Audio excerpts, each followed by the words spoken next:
So let's start this session, guys. So we are actually in the taxation class, my dears. And already நாம வரியிடலுக்கான அறிமுகம் chapter 1 introduction to taxation நம்ம முடிச்சிட்டு அதனுடைய learning objectives எல்லாம் நம்ம achieve பண்ணியிருந்தோம். State economic social function, direct indirect tax authorities, major taxes, everything we have done. And வருமான வரிக்கான மூலங்கள் சம்பந்தமாகத்தான் நம்ம பார்த்துட்டு இருக்கிறோம். பார்க்க போகிறோம். ஸோ இந்த வருமான வரிக்கான மூலங்கள் தான் அலகு 2 சோர்சஸ் ஆஃப் இன்கம் டேக்ஸ். அதாவது வருமான வரியை நீங்கள் செலுத்தணும்னு சொன்னால் உங்களுக்கு எந்தெந்த வழிகளிலிருந்து வருமானம் என்பது உங்களுக்கு கிடைக்கப்பெற வேண்டும் என்பதுதான் உங்களுடைய இந்த விஷயத்தில் ஃபோக்கஸ் பண்ண போகிற விஷயம். ரைட். ஸோ இதனுடைய லேர்னிங் ஒப்ஜெக்டிவ்ஸை முதலாவது நம்ம ஐடென்டிஃபை பண்ணி எஸ்டபிளைஸ் பண்ணிக்கொள்வோம். At the end of this chapter you should be able to, இந்த அத்தியாயத்தின் முடிவில் நீங்கள் பின்வருவனவற்றுக்கு ஆற்றலுடையவராக இருப்பீர்கள். ஒன்று, sorry, I think this is imposition. We have to go from here. So the learning objectives பார்த்தீங்கன்னா, at the end of this chapter you should be able to identify the main sources of income for a person. ஒரு நபருக்கு இங்கே person அப்படின்னு நான் குறிப்பிடப்படுறது already நம்ம definition பார்த்துட்டோம். It can be an individual, or partnership, or company, trust, unit trust. Right, there are lot of people under the person definition. எனவே ஒரு நபரினுடைய பிரதான வருமான மூலங்களை அடையாளம் காணணும். நமக்கு தெரியும், ஒரு தனிநபருக்கு வேலை வாய்ப்பின் மூலமாக, எம்ப்ளாய்மெண்ட் மூலமாக வருமானம் வரலாம், பிஸ்னஸ் செஞ்சு வருமானம் வரலாம், வேறு வழிகளில் இன்வெஸ்ட்மெண்ட் செஞ்சு வரலாம். இதையும் தாண்டி வேறு வழிகள்னு நம்ம பிரிச்சிருக்கிறோம். ஸோ இது உங்களுக்கு தெரிஞ்சிருக்க வேண்டிய ஒரு விஷயம். And identify the different items, different income items and employment income. இப்போது ஒருத்தருக்கு கிடைக்கக்கூடிய வருமானத்தில் முதலாவது பிரதானமான வகை தான் இந்த வேலைவாய்ப்பு வருமானம்னு சொல்லக்கூடிய ஒரு கன்செப்ட். இந்த வேலைவாய்ப்பு வருமானத்தின் கீழே என்னென்ன விடயங்கள் வரும்? அதாவது salary, over time, allowances, housing benefit. அதாவது ஒருத்தவங்களுக்கு வேலைக்கு போகிறாங்கன்னா கார் கொடுப்பாங்க, வீடு கொடுப்பாங்க, சம்பளம் கொடுப்பாங்க, அதுக்கு மேலே அதிகமாக படி அப்படின்னு சொல்லி அலவன்சஸ் கொடுப்பாங்க, போனஸஸ் கொடுக்கலாம். ரைட், பெட்ரோலுக்கு அலவன்ஸ் கொடுக்கலாம், ஹவுசிங் பெனிஃபிட்ஸ், வீடு வசதிகள் வாடகை கொடுக்கலாம், அல்லது வீட்டுக்குண்டு ஒரு அமௌண்ட்டை அவங்க கொடுக்கலாம். இப்படி நிறைய வசதிகள் இருக்குது, அதை நம்ம படிப்போம். So that's one of our objective. As well as identify excluded or exempted income under employment income. There are two things மைட்டிஸ். ஒன்று விலக்களிக்கப்பட்டது, இன்னொன்று தள்ளி வைக்கப்படக்கூடியது, எக்ஸ்க்ளூடட். இதெல்லாம் நம்ம வருமானத்துக்குள்ள எடுக்க தேவையில்லை, டெக்ஸ் பர்பஸுக்காக அப்படின்னு சொல்லக்கூடியது. விலக்கப்பட்ட அல்லது விலக்களிக்கப்பட்ட வருமானங்கள், எக்ஸ்க்ளூடண்டாக விலக்கப்பட்டிருக்குது. சில வருமானங்களை நாம் டெக்ஸ் விதிக்க மாட்டோம், அதெல்லாமே டெக்ஸ் விதிக்காமலுக்கு நீங்கள் வருமான முளைச்சதை நீங்களே வச்சுக்கொள்ளலாம்னு சொல்லி அரசாங்கம் சொல்லப்படுகின்ற விஷயங்கள் எக்ஸ்க்ளூடட் அப்படின்னு சொல்லுவோம். எக்ஸம்டட் அப்படின்னு சொன்னால் உங்களுக்கு அதுக்கு பெர்டிகுலராக வரி நாங்கள் விதிக்க மாட்டோம். ரைட், கிட்டத்தட்ட 2-3 மாதிரி தான் நம்ம அதை பார்ப்போம். ஸோ இதை நம்ம புரிஞ்சுக்கொள்ளணும், என்னென்ன விஷயங்கள் எக்ஸ்க்ளூடடாக இருக்குது, எக்ஸம்டடாக இருக்குது. And you have to calculate something call assessable income from employment. இதை நம்ம மதிப்பிடக்கூடிய வருமானம்னு சொல்லுவோம். அதாவது ரோவா நம்மளுடைய வேலைவாய்ப்பு வருமானம், வணிகத்திலிருந்து வரக்கூடிய வருமானம், அதே மாதிரிக்கு ஏனைய வருமானம், முதலீட்டு வருமானம் எல்லாத்தையும் நீங்கள் கூட்டினீங்கன்னு சொன்னால் மொத்த மதிப்பிடக்கூடிய வருமானம் என்கின்ற ஒரு விஷயம் ஒன்று உங்களுக்கு வரும். ஸோ அந்த அசஸபிள் இன்கம்மை கல்குலேஷன் பண்ணணும். அண்ட் உங்களுக்கு தெரியும், நான் ஃபார்மேட் ஒன்று தந்தேன். அந்த மொத்த அசஸபிள் இன்கமில் இருந்து நமக்கு நிறைய விஷயங்கள், குவாலிஃபைங் பேமெண்ட்ஸ், ரிலீஃப்ஸ் என்று கழிப்போம். அதுக்கு பிறகு நமக்கு ஒரு அமௌண்ட் ஒன்று கிடைக்கும். அதில் இருந்து நாம் டெக்ஸ் கிரெடிட்ஸ் எல்லாம் கழிச்சது பொறுத்து தான் எவ்வளோ நம்ம செலுத்த வேண்டியதாக இருக்கும், அதெல்லாம் படிக்கணும். Right, and apply advance personal income tax. We call it as APIT. ஒரு முற்பண தனிநபர் வருமான வரி, அதாவது வருமான வரியை நீங்கள் முன்கூட்டியே பேமெண்ட் பண்ணி வைக்கிற ஒரு சிஸ்டம், அபிட் சிஸ்டம் சொல்லுவோம். Advance personal income tax. ஒரு தனிநபர் தன்னுடைய வருமான வரியை முன்கூட்டியே எப்படி பேமெண்ட் பண்ண முடியும். ஸோ இந்த விஷயங்களை கற்றுக்கொள்கிறது தான் இந்த வேலைவாய்ப்பு வருமானம், அதாவது எம்ப்ளாய்மெண்ட் இன்கமுக்கு கீழே இருக்கக்கூடிய ஒரு விஷயம் தான் நம்ம பார்க்குறோம். Right, so sources of income டேக்ஸில் நம்ம ஆல்ரெடி வருமான வரி விதிப்பு சம்பந்தமாக நான் படித்து தந்துட்டேன். சார்ஜிங் செக்ஷன் என்பது என்ன, யார் வரி செலுத்தணும், இயர் ஆஃப் அசஸ்மெண்ட் என்பது என்ன, வதிவிட உரிமை என்பது என்ன, வதிவாளர் என்ன மாதிரியான வருமானங்களுக்கு வரி செலுத்தணும், வதிவற்றவர் என்ன மாதிரியான வருமானங்களுக்கு வரி செலுத்தணும். We have covered everything. Now இந்த வேலைவாய்ப்பு வருமானத்தை நம்ம தனியாக எடுக்கிறோம். சரி, அதை நம்ம ஸ்டார்ட் பண்ணி படிக்க போகிறோம். So the first thing is will identify the main sources of income. அதாவது வேலைவாய்ப்பு வருமானத்துக்குள்ள first main source of income நான் ஆல்ரெடி சொல்லிக்கிறேன், அதை கொஞ்சம் நினைவுபடுத்திக் கொள்கிறேன். So there are four ways my dears. இது வந்து பார்த்தீங்கன்னா under the Inland Revenue Act number 24 of 2017 every person has four main income sources. 2017 ஆண்டினுடைய 24ஆம் இலக்க உள்நாட்டு இறைவரி சட்டத்தின்படி ஒவ்வொரு நபருக்கும், இப்போ இந்த நபர் அப்படின்னு சொல்லக்கூடியது தனிநபர்னு எடுக்கக்கூடாது, அது கம்பெனி பங்குடைமை எப்படியும் இருக்கலாம். மறுபடியும் நான் சொல்லிக்கொள்கிறேன். எனவே 4 வருமான மூலங்கள் இருக்க முடியும்னு ஐடென்டிஃபை பண்ணுறாங்க. ஒன்று employment income, we call it as வேலைவாய்ப்பு வருமானம். எம்ப்ளாய்மெண்ட் உங்களுக்கு தொழில் செஞ்சு நீங்கள் உழைக்கக்கூடிய ஒரு வருமானம். ஸோ இது வந்து செக்ஷன் 5 நீங்கள் சட்டத்தை எடுத்து பார்த்தீங்கன்னா 5வது பிரிவு தான் இதை பற்றி பேசுது. அதாவது ஒரு ஜாப் ஒன்று செஞ்சு எம்ப்ளாய்மெண்ட், எம்ப்ளாயர், எம்ப்ளாயி, உங்களுக்கு ஒருத்தர் வேலை சாரார், நீங்கள் ஒருத்தவங்களுக்கு வேலை செய்கிறீங்க. இதன் அடிப்படையில் நீங்கள் சம்பாதிக்கக்கூடிய காசு. இதில் மெயின் விஷயம் என்னடா ஸ்டூடெண்ட்ஸ், இது வந்து பண அடிப்படையில் கேஷ் பேசிஸில் நாம் அக்கௌண்டிங் பண்ணுவோம், அதாவது கருத்தில் கொள்வோம். உங்களுக்கு தெரியும் அக்கௌண்டிங்கில் அக்ரூவல் பேசிஸ், கேஷ் பேசிஸ்ன்ற 2 விஷயம் இருக்குது. ஒன்று காசு அடிப்படை, இன்னொன்று அட்டுறு அடிப்படை. காசா வந்துச்சா காசா போனிச்சா மட்டும்தான் நம்ம வருமானம் செலவிடாக கன்சிடர் பண்ணமெண்டா காசு அடிப்படை. அட்டுறு அடிப்படை அப்படி கிடையாது. காசா உழைத்தாலும் உழைக்காவிட்டாலும், உழைக்கு விட்டால் அது வருமானம், காசா கொடுத்தாலும் கொடுக்காவிட்டாலும், செலவு ஏற்பட்டு விட்டால் அது செலவு. இது நம்ம படிச்சுக்கிறோம். You're level 3 student now. அப்போ இந்த வேலைவாய்ப்பு வருமானத்தை பார்க்கும்போது காசா வந்துச்சா அப்படின்னு தான் பார்ப்போம். போனஸ் காசாக ரிசீவ் பண்ணீங்களா, சேலரி காசாக ரிசீவ் பண்ணீங்களா, அந்த மாதிரி நம்ம கேஷ் பேசிஸில் நம்ம கல்குலேஷன் பண்ணுவோம். As well as this business income, ஒரு வணிகத்தின் அடிப்படையில் நீங்கள் ஒரு வணிகம் செய்கின்றீர்கள், அந்த வணிகத்திலிருந்து என்ன மாதிரியான வருமானங்கள் வரும் என்பது இது வந்து நம்ம எக்ரோல் பேசிஸில் தான் நம்ம செய்வோம். பிகாஸ் அக்கௌண்டிங் எப்படியுமே செய்யப்படுவது அற்று அடிப்படையில் தான். அப்போ அந்த அற்று அடிப்படையில் கிடைச்ச ப்ராஃபிட்டை வச்சு தான் சில சீராக்கம் செஞ்சு நம்ம வணிகத்தினுடைய வருமானம் எவ்வளோ டெக்ஸ் பர்பஸுக்காக நம்ம பார்க்கணும் என்பது செக்ஷன் 6 டீல் பண்ணுற ஒரு விஷயம். ஏன்னா அதே மாதிரி இன்வெஸ்ட்மெண்ட் இன்கம், முதலீட்டு வருமானங்கள். உங்கள்கிட்ட எக்ஸ்ட்ராவாக காசு இருந்துச்சு, ஃபிக்ஸ் டெபாசிட்டில் போட்டிங்க, வட்டி வருமானம் வந்துச்சு, எக்ஸ்ட்ராவாக காசு இருந்துச்சு, ஒரு ப்ராப்பர்ட்டி வாங்கி வச்சிருக்கீங்க, வாடகைக்கு கொடுத்தீங்க, வாடகை வருமானம் வருது. காசு இருந்துச்சு, கொண்டு போய் பங்குச்சந்தையில் ஒரு கம்பெனியுடைய பங்குகளை வாங்கினீங்க, அதுக்கு பங்கு லாபம் என்பது கிடைக்கும். இந்த மாதிரியான முதலீட்டு வருமானங்கள் இதுவும் ஆஸ் அ கேஷ் பேசிஸ், காசு கிடைக்கும் போது தான் நம்ம அதுக்கு பதிவு செய்யணும். அதே மாதிரி ஏனைய வருமானங்கள், இது பிரிவு 8 வருது. இதன் அடிப்படையில் வேலைவாய்ப்பு, வணிகம், முதலீடு, ஏனைய வருமானம் என்று 4 பகுதிகளாக பிரித்து தான் நம்ம கல்குலேஷன் செய்யணும். ஸோ நான் சில இம்பார்ட்டன்ட் நோட்ஸ் உங்களுக்கு தந்திக்கிறேன் பாருங்கள். Section 9 explains exempted income across all sources. So பிரிவு 9 அனைத்து மூலங்களிலிருந்தும் விலக்களிக்கப்பட்ட வருமானத்தை விளக்குகிறது. இப்போ நீங்கள் சட்டத்தில் பார்த்தீங்கன்னா 9வது செக்ஷனில் சில எக்ஸம்டட் இன்கம், இதெல்லாம் நீங்கள் வருமானமாக கன்சிடர் பண்ண தேவையில்லை, ஜீரோவாக நீங்கள் எடுத்துக்கொள்ளுங்க, அந்த மாதிரியான விஷயங்கள் இருக்குது.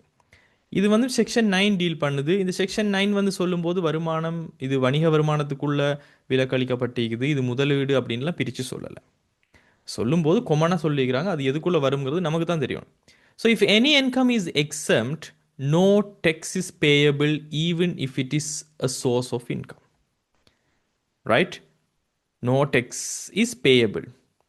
ஒரு விஷயம் விலக்களிக்கப்பட்ட வருமானத்துக்குள்ளே வந்தால் அது எந்த சோர்ஸாக இருந்தாலும் சரி, அது ஒரு வணிகத்திலிருந்தோ, வேலை வாய்ப்பிலிருந்தோ, முதலீட்டிலிருந்தோ, ஏனைய வருமானத்திலிருந்து எதில் வந்தாலும் நோ டெக்ஸ் இஸ் பேயபிள் அப்படின்னு சொன்னால் நம்மளுடைய டெக்ஸேபிள் இன்கமுக்குள்ளே நம்ம அந்த வருமானத்தை கன்சிடர் பண்ண தேவையில்லை.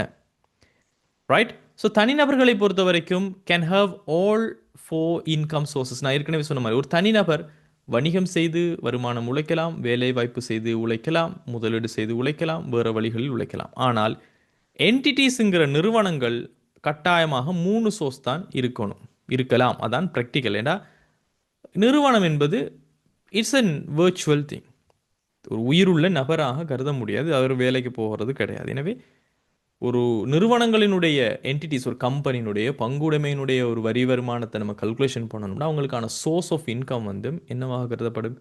வேலை வாய்ப்பு இல்லாமல் வணிக வருமானம், முதலீட்டு வருமானம், ஏனைய வருமானங்கள் இருப்பதாக தான் கருதப்படும். ஸோ தீஸ் ஆர் த பிரதானமான வருமான மூலங்களாக நீங்கள் கற்றுக்கொள்ள வேண்டிய விஷயம்.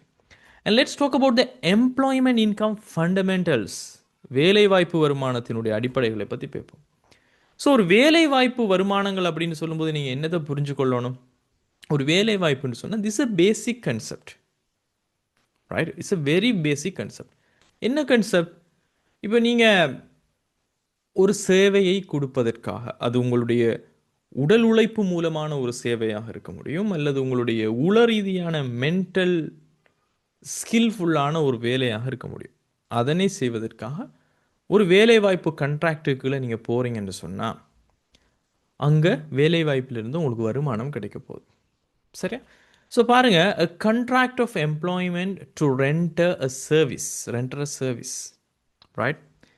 ஒரு சேவையை வழங்குவதற்கான வேலைவாய்ப்புக்கான ஒப்பந்தத்தை தான் நாம் இங்கே வேலைவாய்ப்புன்னு சொல்கிறோம். It includes past, present and future services. இதனுடைய மெயின் விஷயம் என்னென்னா, நீங்கள் ஒரு சேவையை கடந்த காலத்தில் கொடுத்து விட்டீர்கள், அதற்காக கிடைத்தது. நிகழ்காலத்தில் கொடுத்து விட்டீர்கள், அதற்காக கிடைத்தது. ஃப்யூச்சரில் கொடுக்க போகிறீங்க, அதுக்காக கிடைத்தது. எல்லாத்தையும் நாம் கன்சிடர் பண்ணணும். அதை தான் நம்ம சொன்னோம், காசு அடிப்படையில் கேஷ் பேசிஸில் தான் எம்ப்ளாய்மெண்ட் இன்கம்மை கன்சிடர் பண்ணுவோம். ஃப்யூச்சரில் நீங்கள் கொடுக்குற சர்வீஸுக்காக அட்வான்ஸ் இப்போ வாங்கியிருந்தாலும் அது இந்த இயர் ஆஃப் அசஸ்மெண்ட்டுக்குள்ளே கன்சிடர் பண்ண வேண்டிய ஒரு விஷயமா இருக்குது. Because it's cash basis calculation. So all income, all employment income from any period must be captured. The word any period is important. எந்த ஒரு காலப்பகுதியிலிருந்தும் அனைத்து வேலைவாய்ப்பு வருமானமும் உள்ளடக்கப்பட வேண்டும். நீங்கள் 2028 ஒரு சேவையை கொடுக்க போகிறீங்க, அதுக்காக இப்போ நீங்கள் பெற்றுக்கொண்டீங்க என்றாலும் நீங்கள் அதனை இந்த இயர் ஆஃப் அசஸ்மெண்ட்டில் இன்க்ளூட் பண்ண வேண்டும். So because it's cash basis, that's a important part. So I hope so it made clear, right? So ஒரு எம்ப்ளாய்மெண்ட் என்பது என்ன? உதாரணத்துக்கு நீங்கள் உங்களோட வேலையை தான் விட்டுட்டீங்கன்னு வைங்களேன். சரி, ஃபார் எக்ஸாம்பிள் உங்களோட வேலையை விட்டுட்டீங்க, டிசம்பரில் உங்களோட வேலையை விட்டீங்க. பட் உங்களுக்கு போனஸ் வந்து ஏப்ரலில் உங்களுக்கும் சேர்த்தே கம்பெனி தருது. பிகாஸ் டிசம்பரில் விட்டாலும் நீங்கள் ஃபுல்லாகவே அந்த கம்பெனியில் இருக்கிறீங்கிறது. இப்போ இந்த போனஸ் உங்களுடைய வேலைவாய்ப்பு வருமானத்துக்கு இன்க்ளூட் பண்ணப்படணுமாண்டா கட்டாயம் இன்க்ளூட் பண்ணப்படணும். எந்த வருஷத்துக்காக நீங்கள் பெற்றுக்கொள்கிறீங்களோ கட்டாயமாக அது இன்க்ளூட் பண்ணணும். நீங்கள் வேலையில் இருக்கிறது இல்லைங்கிறது டசன்ட் மேட்டர், அந்த வேலை செஞ்சதில் தானே உங்களுக்கு கிடைக்குது. ஸோ ஃப்யூச்சர்லேருந்து கிடைக்கக்கூடியதும் உங்களுக்கு கட்டாயமாக நீங்கள் இன்க்ளூட் பண்ணணும். And let's talk about the employer here, the person who employs employee, who employs, ஊழியர்களை பணியமர்த்தும் நபர். And employer means takes on services from employees. சிம்பிளாக உங்களுக்கு வேலை யார் தாராங்களோ அவங்க முதலாளின்னு சொல்லுவோம். உங்கள்கிட்ட இருந்து யார் வேலைகளை பெற்றுக்கொள்கிறாங்களோ அவங்க எம்ப்ளாயர், தொழில் தருணர் அல்லது முதலாளி, what ever the name, it doesn't matter. Okay, உதாரணத்துக்கு எம்ப்ளாயருக்கு யார் சொல்லலாம், ஸ்ரீலங்கா பொறுத்த வரைக்கும் இப்போ நீங்கள் கீல்ஸ் சூப்பரில் வேலை செய்கிறீங்கன்னு சொன்னால், you know Keells company, that's an employer. வேலை யார் செய்வாங்க? கெஷியருங்கிற பேரில், மேனேஜருங்கிற பேரில், டிரைவர்ஸுங்கிற பேரில், all are employees. Dialog company is an employer. டயலாக்ல இருக்கக்கூடிய network engineer, customer service staff, these people are employees. ஒரு கவர்மெண்ட் ஹாஸ்பிட்டல் எடுத்தீங்கன்னா government hospital is an employer, வேலை தாரவங்க. அதில் கவர்மெண்ட் ஹாஸ்பிட்டலில் வேலை செய்யக்கூடிய டாக்டர்ஸ், நர்சஸ், அட்மினிஸ்ட்ரேட்டிவ், இவங்க எல்லாருமே employees, right? So my dears, ஊழியர்கள் என்பவங்க யாரு? The person who renders services for agreed benefits. Renders service means சேவையை வழங்குறவங்க. என்னத்துக்காக? They have agreed some benefits. உங்களுக்கு இந்த சேலரி பேக்கேஜ் கிடைக்கும், உங்களுக்கு ஹவுசிங் பெனிஃபிட்ஸ் நாங்கள் தருவோம், போனஸ் தருவோம் அப்படின்னு சொல்லி ஒரு எக்ரீட் பண்ணப்பட்ட கண்ட்ராக்டின் அடிப்படையில் உங்களுக்கான இந்தந்த பெனிஃபிட்ஸ் நாங்கள் தரோம், எங்களுக்கு இந்த சேவைகளை செஞ்சு தாங்கன்னு சொல்கிறவங்க. அப்படி நம்ம வேலைக்கு போகிறோம்னு சொன்னால் we are employees. So without agreed benefits no employment relationship exist. So there should be an agreed benefits. ஒப்புக்கொள்ளப்பட்ட சலுகைகள் அல்லது நன்மைகள் இல்லாவிடில், ரைட், இதில் நம்ம சலுகைகள் என்பதனை விட ஒப்புக்கொள்ளப்பட்ட நன்மைகள் இல்லாவிடில் வேலைவாய்ப்பு உறவு என்பது இல்லை. எக்ரீடான ஒரு பெனிஃபிட்ஸ் இருக்கும். At the same time, there's a concept, my dears, primary versus secondary employment. சில நேரங்களில் ஒருத்தர் 2-3 ஜாப்ல இருக்கலாம். பார்ட் டைமில் ஒரு வேலை, ஃபுல் டைம் ஒரு வேலை. அப்போ நம்ம அவருடைய வேலை எப்படி கணிக்கணும்னு சொன்னால், the primary employment, any employment declared by the employee is a primary. நீங்கள் இதுதான் என்னுடைய பிரதானமான வேலை வாய்ப்புண்டு எதை சொல்கிறீங்களோ அந்த வேலையினை பிரதானமானதாக கருத முடியும். And all other employment not declared as a primary, நீங்கள் முதன்மையானதாக கன்சிடர் பண்ணப்படாத மற்ற எல்லாமே செகண்டரி, இரண்டாம் நிலை வேலை வாய்ப்பாகத்தான் கருத முடியும். Right? That's important. Right? So உதாரணத்துக்கு இப்போ நீங்கள் ஒரு ஃபுல் டைமாக காகில்ஸில் வேலை செய்கிறீங்க. ஒரு 120,000 per month உங்களுக்கு கிடைக்குது. பார்ட் டைமாக வீக்கெண்டில் நீங்கள் ஒரு இன்ஸ்டிடியூட்டுக்கு ட்ரைனிங் ப்ரொவைட் பண்ணக்கூடிய ட்ரெயினராக வேலை செய்கிறீங்க. அது உங்களோட செகண்டரி எம்ப்ளாய்மெண்ட். ஒரு 40,000 மாதம் கிடைக்குது. இப்போ நீங்கள் காகில்ஸில் வேலை செய்கிறது உங்களுடைய ப்ரைமரியான இதுன்னு சொல்லி நீங்கள் கொடுக்க முடியும். அப்போ உங்களுடைய ப்ரைமரி எம்ப்ளாயர் காகில்ஸ் கம்பெனி. அப்போ அவங்க தான் இந்த அபிடெக்ஸ், அட்வான்ஸ் பர்சனல் இன்கம் டெக்ஸேஷன் இருக்குது தானே, அதை உங்களுடைய எம்ப்ளாய்மெண்ட் ரேட்ஸுக்கு ஏற்ற மாதிரி அவங்க டிடெக்ட் பண்ணுவாங்க. ரைட்? இப்போ செகண்டரி எம்ப்ளாயர் வந்து சம்டைம் இந்த டிஃப்ரெண்ட் வித்ஹோல்டிங் ரேட்ஸ் வந்து யூஸ் பண்ணுவாங்க. So that's tax implication is there. So employment income டெஃபினிஷனை பாருங்க. இப்போ an individual income from employment for a year of assessment, குறிப்பிட்ட அந்த வரி மதிப்பாண்டுக்காக an individual's income from employment for a year of assessment shall be the gains and profits from employment for that year of assessment. Simply what? ஒரு தனிநபராக அந்த குறிப்பிட்ட வரி மதிப்பாண்டு, அதாவது ஏப்ரலில் start ஆகி மார்ச்சில் முடிவடையக்கூடிய அந்த குறிப்பிட்ட வரி மதிப்பாண்டில் நீங்கள் பெற்றுக்கொள்ளக்கூடிய கெயின்ஸ் அண்ட் ப்ராஃபிட்ஸ், லாபங்களும் ஆதாயங்களும், பொதுவாக நன்மைகள் நமக்கு கிடைக்குது எம்ப்ளாய்மெண்ட்லேருந்து, அது எல்லாமே உங்களை வேலை வாய்ப்பிலிருந்து கிடைத்த வருமானமாக கருத முடியும். Very simple. No, very simple approach. And accounting basis நம்ம பார்த்தோம்னா, கணக்கீட்டினுடைய அடிப்படை employment income follows cash basis accounting. அதாவது டெக்ஸேஷனுக்கு நம்ம பார்க்குறது, டெக்ஸேஷனுக்கு நாம் வேலை வாய்ப்பிலிருந்து வருமானத்தை நம்ம செய்யும் போது என்ன மாதிரியான பண நன்மைகள் கிடைக்கிறது என்று கேஷாக தான் நம்ம கல்குலேஷன் பண்ணுவோம். So income recognise when received in cash, காசாக நம்ம பெற்றுக்கொள்ளும் போதுதான் நாம் அதனை வருமானமாக கருதப்படுவோம்.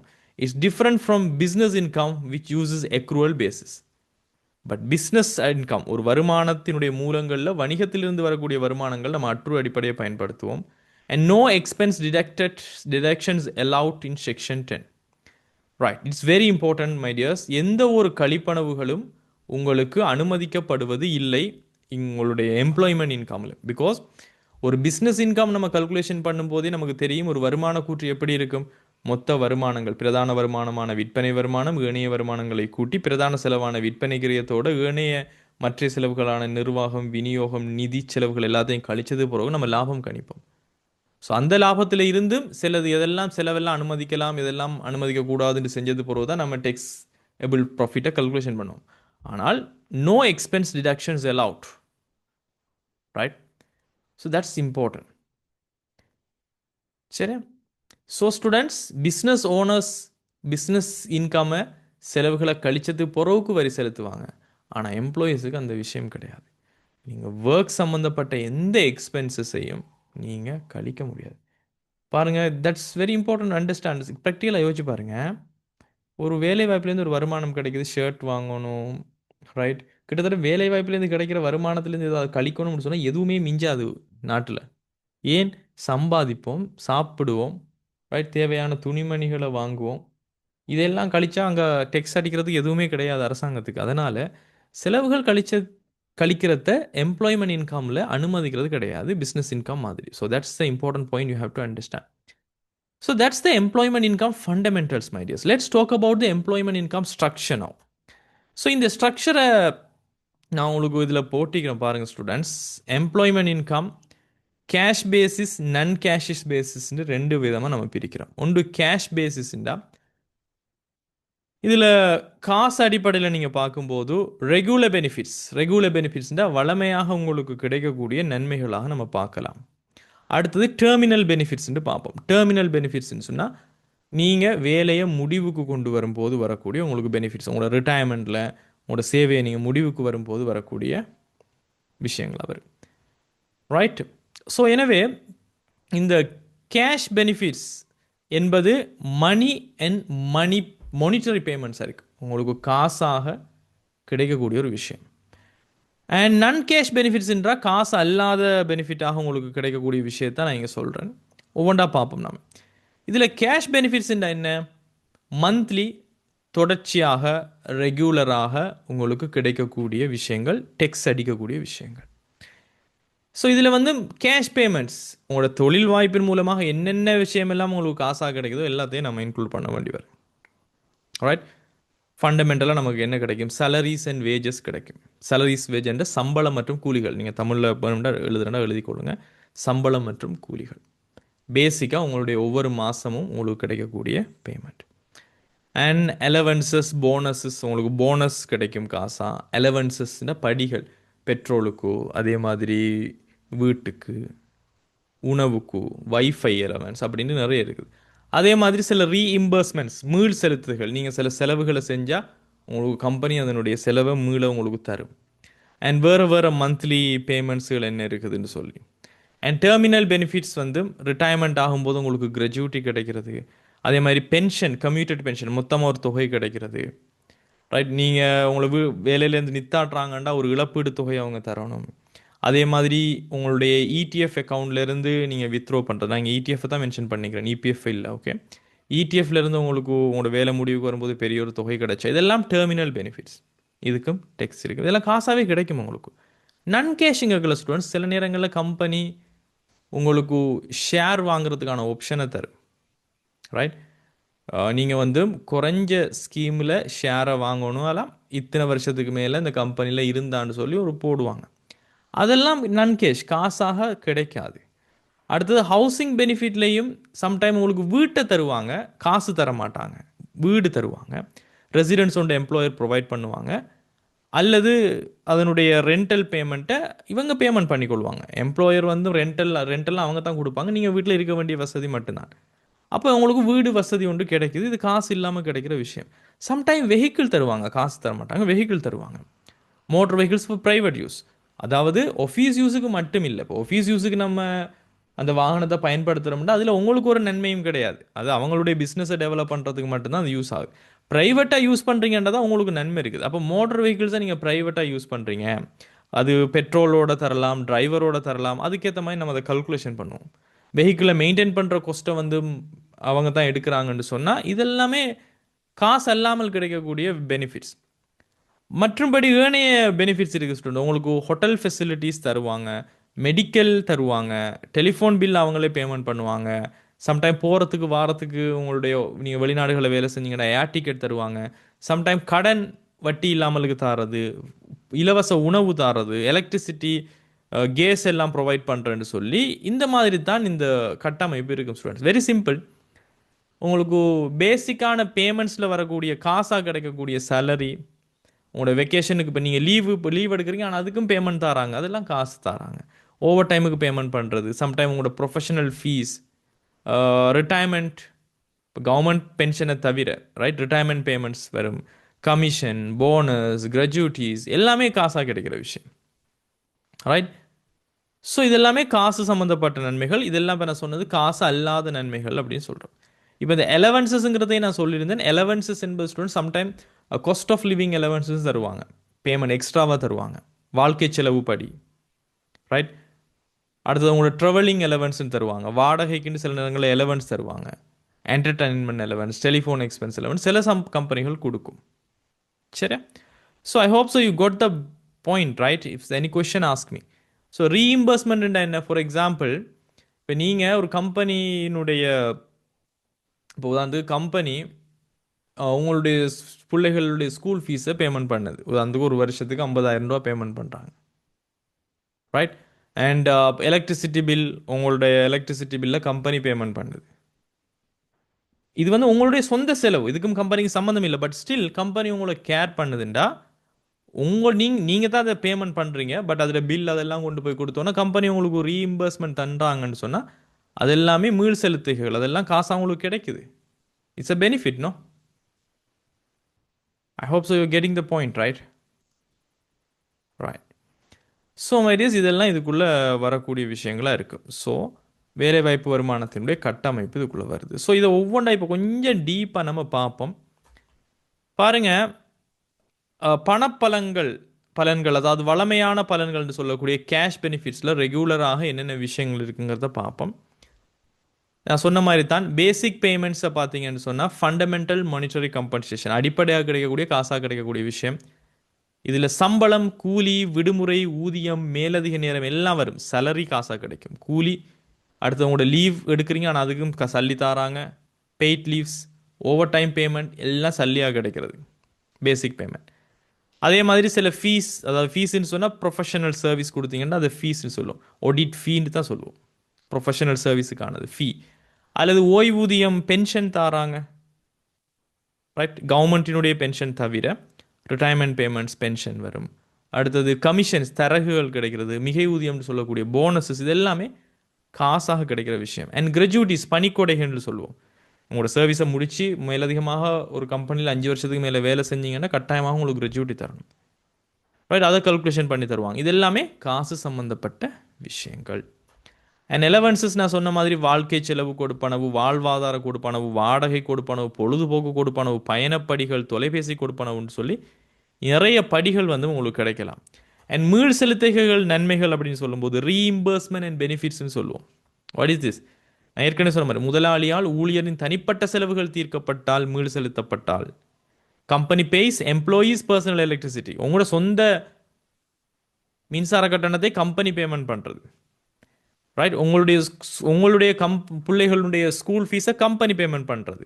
அப்போ நீங்கள் ஆல்ரெடி பேமெண்ட் பண்ணது அவங்க உங்களுக்கு ரீஇம்பர்ஸ்மெண்ட் பண்ணாங்கன்னா it's a benefit. Actually, this is a cash benefits, my dears. And employment agreement benefits. What this means, employment agreement benefits. Payments made according to the employment agreement conditions. உங்களுடைய நியமன கடிதத்தில் நாங்கள் இந்த மாதிரியான விஷயங்கள் எல்லாம் உங்களுக்கு செஞ்சு தருவோம் அப்படின்னு சொல்லியிருக்கக்கூடிய விஷயங்கள் எல்லாமே வரும். And compensation payments, redundancy. Redundancy means, what's this means by redundancy? So redundancy அப்படிங்கிறது ஸ்டூடெண்ட் சம்டைம் உங்களை வேலையிலேருந்து அவங்க நித்தாட்டுற விஷயங்கள் நடக்கும் தானே, அந்த மாதிரியான நடங்களை நடக்கும். ஸோ உங்களோட ஜாப்லேருந்து எலிமினேட் பண்ணுறாங்கன்னு சொன்னால் அவங்க ஒரு பெரிய பேமெண்ட் ஒன்று தரணும். அதனை வேலை நீக்கத்துக்கான இழப்பீடு, அல்லது வேலை வாய்ப்பை இழந்ததற்கான இழப்பீடு, அல்லது ஆக்களை குறைக்கிறாங்க அதுக்குன்னு ஒரு இழப்பீடு தந்தாங்க, அது சிவியரன்ஸ் பேமெண்ட் சொல்லுவோம், டெர்மினேஷன் பேமெண்ட்ஸ். ரைட், ஸோ இதெல்லாமே டெர்மினல் பெனிஃபிட் டெக்ஸ் ரேட்ஸ் நம்ம ஏற்கனவே பார்த்துருந்தோம் ஆரம்ப கிளாஸஸில், அதுகளுக்குள்ளே வரும். அண்ட் அதே மாதிரி தேர்ட் பார்ட்டி பெனிஃபிட்ஸ் நமக்கு கிடைக்கும். Payments transfer to another person for a employees benefit. அதாவது நீங்கள் இந்த வேலையில் இருந்ததன் காரணமாக கிடைக்கக்கூடிய நன்மையை பட் உங்களோட சார்பாக மற்றவங்க பெற்றுக்கொள்கிறாங்கன்றாலும் it's a benefit for you. Right, payment transfer to another person for your employees benefit. ஒரு எக்ஸாம்பிள் சொல்கிற ஸ்டூடெண்ட்ஸ் பாருங்கள். உதாரணத்துக்கு உங்களுடைய வைஃபினுடைய மெடிக்கல் எக்ஸ்பென்சஸை கம்பெனி நேரடியாக பேமெண்ட் பண்ணுது ஹாஸ்பிட்டலுக்குண்டா. ரைட், ஈவன் தோ ஹாஸ்பிட்டலுங்கிறது ஒரு தேர்ட் பார்ட்டி. ரைட், உங்களோட வைஃப் வந்து கம்பெனிக்கு சம்மந்தம் இல்லாத ஒரு ஆள், பட் இருந்தாலும் நீங்கள் வேலையில் இருக்கிறீங்கிறதுக்காக ஹாஸ்பிட்டலுக்கு பேமெண்ட் பண்ணுறங்கிறது உங்களுக்கு கிடைக்கக்கூடிய நன்மையாகத்தான் பார்க்கணும். அதுவும் டெக்ஸேபிள் தான். So benefits to associate persons, உங்களோட நெருங்கிய நபர்களுக்கு, உறுப்பினர்களுக்கு உங்களுடைய வேலைவாய்ப்பின் காரணமாக கம்பெனி கொடுக்கக்கூடிய விஷயங்கள், இதெல்லாம் மூன்றாம் தரப்பு நன்மைகள். இதுவும் காசாக உங்களுக்கு கிடைக்குது. ரைட், காசாக கிடைக்குதுன்னு சொன்னால் மற்றவங்களுக்கு கொடுத்தாலும் இட்ஸ் யுவர் பெனிஃபிட், கேஷாக கம்பெனி ஸ்பெண்ட் பண்ணுது. as well as gifts received in respect of employment. வேலை வாய்ப்பில் இருந்ததன் காரணமாக நீங்கள் பெற்றுக்கொண்ட கிஃப்ட். ரைட், இதெல்லாம் வரும் வேலை வாய்ப்பில் இருந்ததுக்காக. இது எல்லாமே எம்ப்ளாய்மெண்ட் ரிலேட்டட், பர்சனல் கிஃப்ட் இல்லை, உங்களோட வேலை வாய்ப்பில் இருந்தது தானே வரும். So must be employment related, not personal gains. இதை வந்து தனிப்பட்ட ஒரு அன்பளிப்பாக பார்க்க முடியாது. வேலை வாய்ப்பில் இருந்ததுக்காக தான் உங்களுக்கு இந்த கிஃப்ட் கிடைச்சிச்சுன்னு சொன்னால் that also benefit, it's a cash benefit. Right, உதாரணத்துக்கு இப்போ நீங்கள் உங்களுக்கு 10,000 போனஸ் தராங்க. என்னத்துக்காக? எம்ப்ளாய்மெண்ட் ரிலேட்டட்காக. 5,000 ரூபாய் கிஃப்ட் ஒன்று தராங்க. என்னத்துக்காக? எம்ப்ளாய்மெண்ட்ல இருந்ததுக்காக. அண்ட் ரிட்டையர்மெண்ட் ஃபண்ட் கண்ட்ரிபியூஷன்ஸ், நான் ஏற்கனவே சொன்ன மாதிரி மந்த்லி சம்டைம் உங்களுக்கு ஒரு கண்ட்ரிபியூஷன்ஸ் வரும். உங்களோட எம்ப்ளாயர் உங்களுடைய ரிட்டையர்மெண்ட்டுக்காக மந்த்லி கண்ட்ரிபியூஷன் ஒன்று பண்ணுவார்.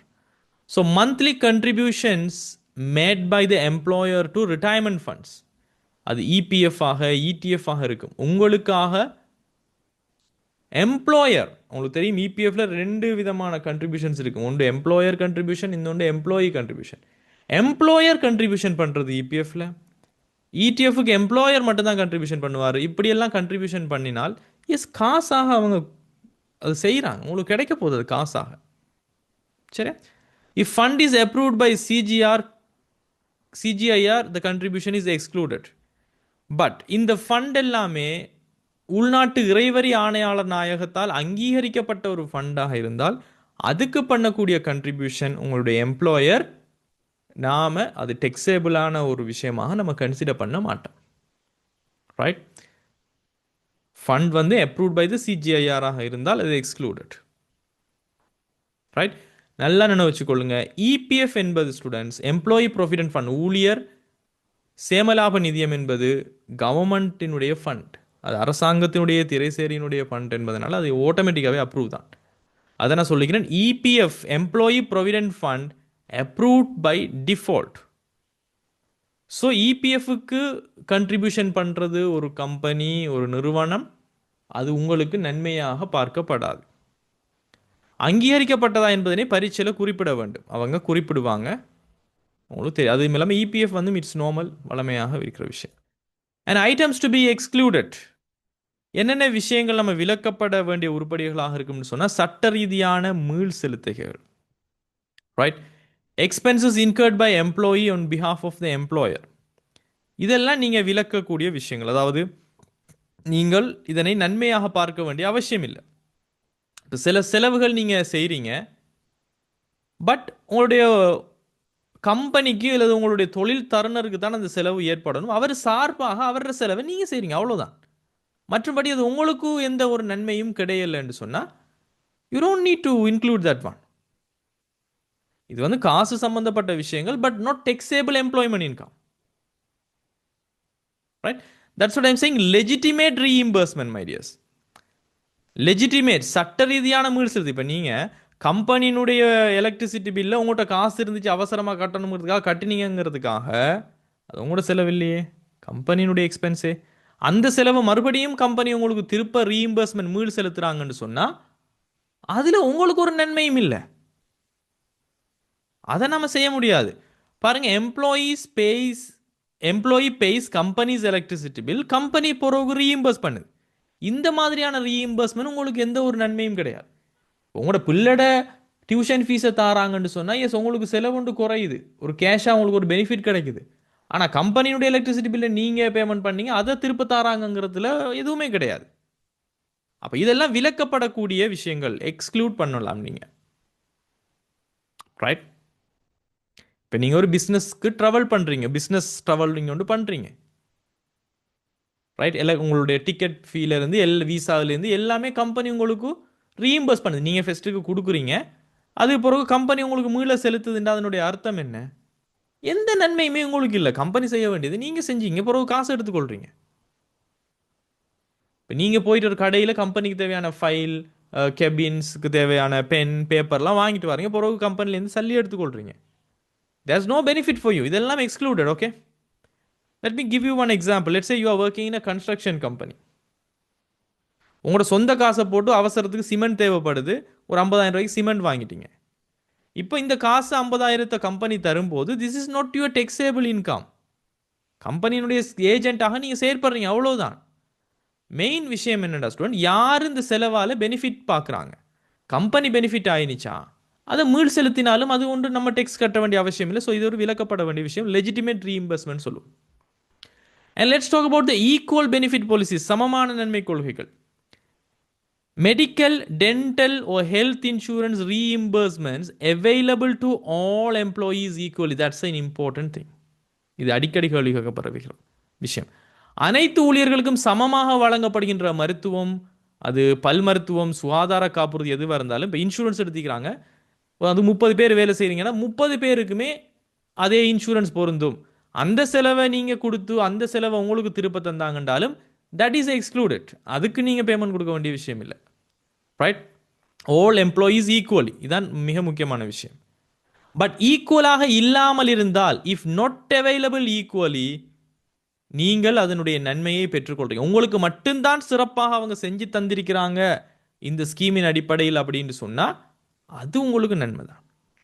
Let me give you one example. Let's say நீங்கள் ஒரு டயலாக் கம்பெனியில் இருக்கிறீங்க, டயலாக் கம்பெனி மெடிக்கல் இன்சூரன்ஸ் அவங்களுடைய எல்லா எம்ப்ளாயீஸுக்கும் எல்லா கவரேஜ் உங்களுக்குன்னு சொல்லி ஸ்பெஷல் ஆகி கிடையாது.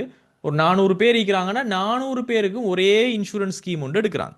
அதில் என்னென்ன நோய் வந்தால் என்னென்ன கவர் ஆகுங்கிறது எல்லாருக்குமே பொதுவாக இருக்குது. That is universal thing, equal benefits.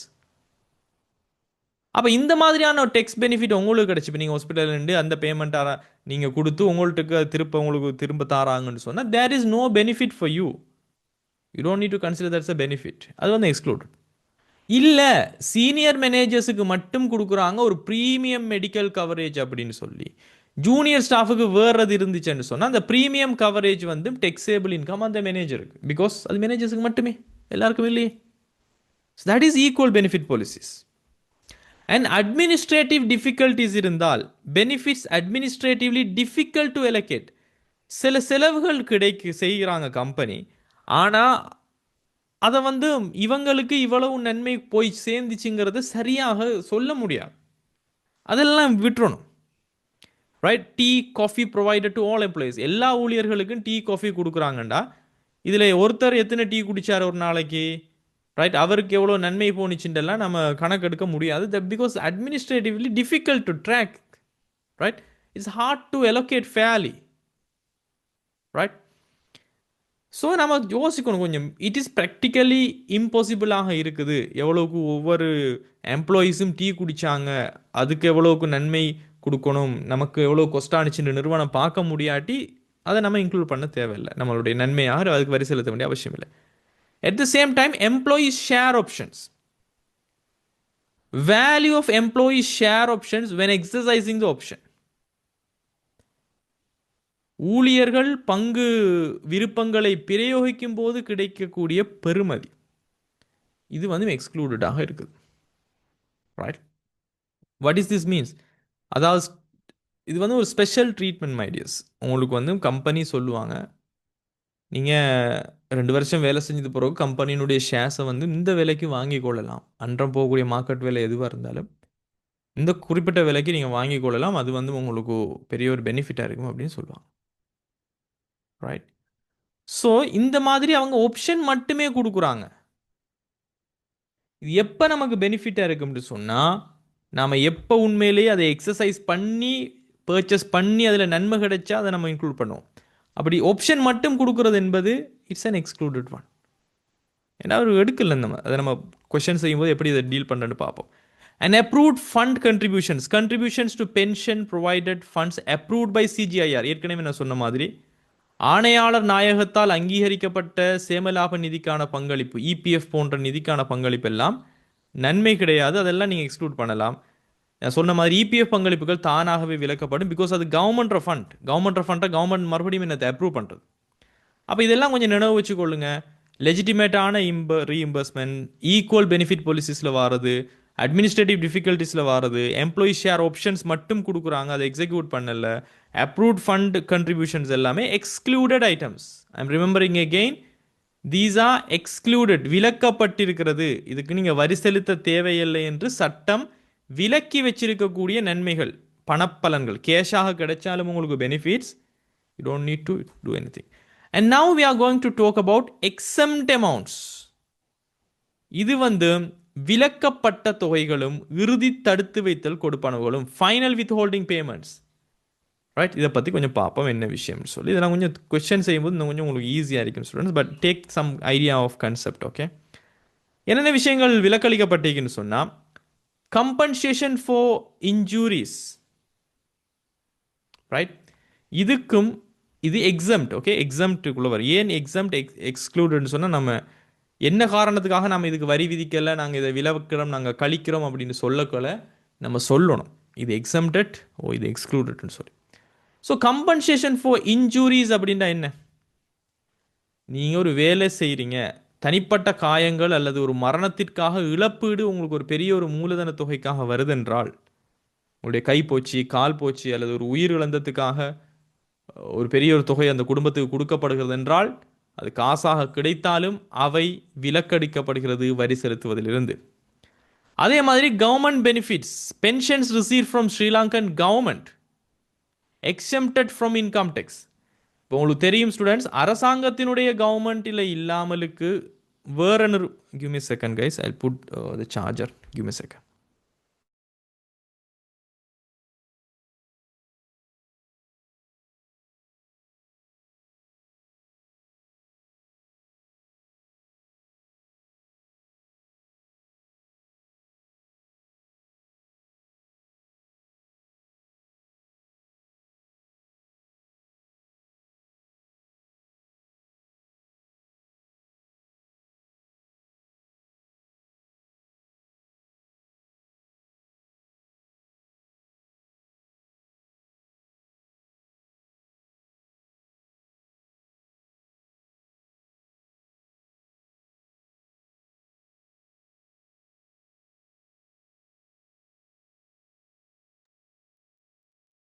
Right.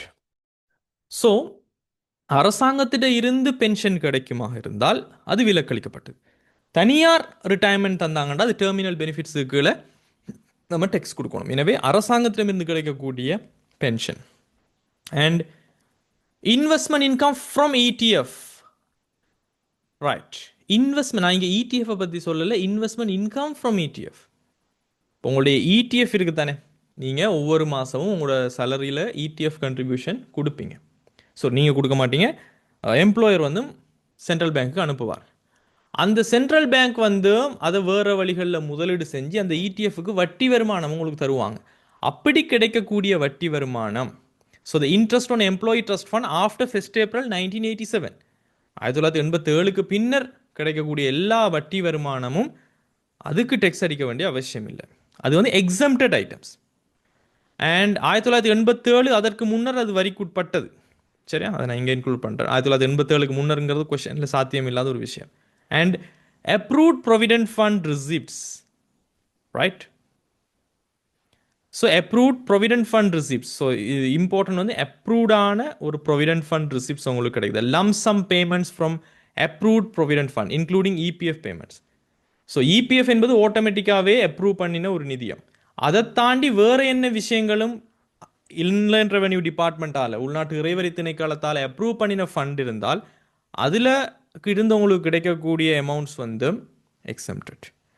And அரச ஊழியருக்கான சலுகைகள், அரச ஊழியர்களுக்கு வழங்கப்படும் வாகன அனுமதி பத்திரங்கள், கவர்மெண்ட் வெஹிக்கிள் பெர்மிட் இருக்குது தானே, அந்த வெஹிக்கிள் பெர்மிட்டை நீங்கள் யூஸ் பண்ணி கேஷ் பெனிஃபிட் நீங்கள் பார்த்தாலும் தட் ஆல்சோ எக்ஸம்டட். அப்போ உங்களுக்கு ரெண்டு விஷயம் தெளிவாக இருக்கணும் ஸ்டூடெண்ட்ஸ். எது எது எக்ஸ்க்ளூடடுக்குள்ளே வருது, எது எது எக்ஸம்ட்டுக்குள்ளே வருதுங்கிறத நீங்கள் தெளிவாக வழங்கிக்கொள்ளணும். ஏன்டா நம்ம எக்ஸாமில் எழுதும் போது, ரைட், உதாரணத்துக்கு நீங்கள் எக்ஸாமில் எழுத போகிறீங்க, என்னது, கம்பெனியினுடைய எலக்ட்ரிசிட்டி பில்லு உங்களோட சொந்த காசுலேருந்து நீங்கள் செலுத்தினீங்க, பட் அதை கம்பெனி உங்களுக்கு மீள செலுத்திட்டாங்கன்னு சொன்னால் நீங்கள் எஸ் இதை நாங்கள் இன்க்ளூட் பண்ண போகிறது இல்லைண்டா. ஏன்? As per the section this is an excluded income. அதான் ரீசன். அதே மாதிரி கொஷனில் செய்கிறாங்க, எல்லாருக்கும் பொதுவான ஒரு இன்சூரன்ஸ் ஸ்கீம் ஒன்று எடுத்துக்கிறாங்க, அதில் நீங்கள் ஹாஸ்பிட்டலில் நின்று அதில் நன்மை கிடைச்சிச்சுன்னு சொன்னால் அதை நம்ம என்னென்று எழுதணும்? எக்ஸ்க்ளூடட், விலக்கப்பட வேண்டிய உருப்படி. ரைட்ஸ் அண்ட் எக்ஸ்க்ளூடட் நீங்கள் எழுதணும். ஏன்? எஸ் பர் தி லா. அதே சமயம் டீ குடித்த காசெல்லாம் நம்ம செய்ய முடியாது, நிர்வாக சிக்கலுக்குள்ளே வருது. அல்லது ஷேர் ஆப்ஷனை தந்திக்கிறாங்க, அதெல்லாம் எடுக்க முடியாது. அப்ரூவ்ட் ஃபண்ட் கண்ட்ரிபியூஷன் சிஜிஐஆர் அப்ரூவ் பண்ணது விஷயம் எல்லாம் வருதுன்றா, அது முக்கியமாக இபிஎஃப்னு சொன்னால் அதெல்லாம் எக்ஸ்க்ளூடட். மற்றபடி இப்போ காயத்துக்காக உங்களுக்கு ஒரு பெரிய ஒரு தொகை தந்தாங்கண்டா அது எக்ஸம்டட்னு எழுதணும். அதான் ரீசன். ஸ்ரீலங்கன் கவர்மெண்ட் எம்ப்ளாயியாக இருந்து கவர்மெண்ட்டேருந்து பென்ஷன் கிடைச்சுன்னு சொன்னால் that is exempted, not excluded. இடிஎஃப்ல இருந்து உங்களுக்கு இன்ட்ரெஸ்ட் இன்கம் கிடைச்சுன்னா தட் இஸ் எக்ஸம்டட்.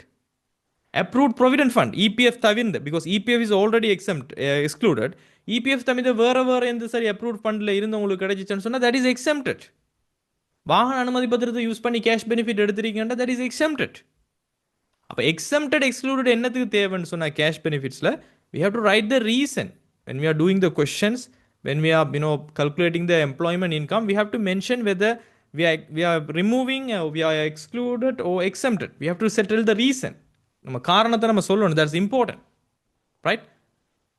ஸோ இது கேஷ் பெனிஃபிட்டில் வரக்கூடிய ரெகுலர் பெனிஃபிட்ஸை பற்றி நம்ம பார்த்தோம். வளமையான பெனிஃபிட்ஸை பற்றி தான் நம்ம இப்போ பார்த்தோம். ஸோ இதெல்லாமே வளமையாக ஒரு பிஸ்னஸில் நீங்கள் வேலைக்கு இருந்தீங்கன்னு சொன்னால் எஸ் பேசிக்கான பேமெண்ட், அலவன்சஸ், ரீஇம்பர்ஸ்மெண்ட், இது எல்லாமே என்னதுக்குள்ளே வரும்? பேசிக்கான பேமெண்ட்ஸாக இன்க்ளூட் பண்ண வேண்டியது.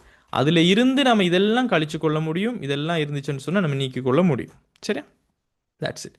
Now let's talk about the terminal benefits. டெர்மினல்னா முடிவு பலன்கள். இப்போ நான் முதல் பேசினேன் தானே, இந்த பென்ஷன், பிரைவேட்ல இருந்து கிடைக்கக்கூடிய பென்ஷன், இபிஎஃப் மொத்த தொகை உங்களுக்கு கிடைக்கிறது, இந்த மாதிரியான விஷயங்கள் வரும்போது, ரைட்? அதோட ஸ்டூடெண்ட் நான் உங்களுக்கு இது சொல்ல மறந்தேன், ஃபைனல் வித் ஹோல்டிங் பேமெண்ட் ஒரு விஷயம் இருக்கு தானே, exempt amounts and final withholding payment. Final withholding பேமெண்ட்ஸ்னா வேற எதுவும் கிடையாது, நீங்கள் பெருசாக யோசிக்க தேவையில்லை. ஆல்ரெடி உங்களுக்கு டெக்ஸை கழிச்சிட்டு தான் உங்களுக்கு அமௌண்ட்டே கிடைக்குதுண்டா, அதை நீங்கள் இன்க்ளூட் பண்ண வேண்டிய அவசியம் இல்லை. That is exempted. ஆல்ரெடி ஃபைனலாக அந்த அமௌண்ட் நமக்கு தரும்போது அவங்களே டெக்ஸை எடுத்துக்கு தான் தராங்க, அதுதான் ஃபைனல் டெக்ஸ். வேறு எந்த டெக்ஸும் அந்த அமௌண்ட்டுக்கு இல்லைன்னு சொன்னால் அந்த விஷயங்களை நீங்கள் பெனிஃபிட்டாக கன்சிடர் பண்ண வேண்டிய அவசியம் இல்லை. That is an exempted. You got the point, right? That is exempted, my dears. For example, இப்போ டிவிடெண்ட்ஸ், உங்களுக்கு பங்கு லாபம் கிடைக்குதுன்னா அந்த பங்கு லாபம் ஃபைனல் வித் ஹோல்டிங், இறுதி தடுத்து வைத்தல் வரி 10%, 15%, வாட் எவர், நம்ம அதை பற்றி பார்ப்போம். அதை கழிச்சதுக்கு பிறகு தான் அந்த கம்பெனியே உங்களுக்கு அமௌண்ட்டை அனுப்பி வச்சுக்கிறாங்கண்டா, நீங்கள் அதை மறுபடியும் இது என்னுடைய முதலீட்டு வருமானம் அப்படின்னு சொல்லி நீங்கள் இன்க்ளூட் பண்ண வேண்டிய அவசியம் இல்லை. Because it's already tax calculated thing. இதெல்லாம் exempted, my dears. Okay, and now let's talk about these what you call the cash benefits, that mean terminal benefits அப்படின்னு சொல்லுவோம், right? Before that, let me know, is there any doubts from you? Is there any doubts from you?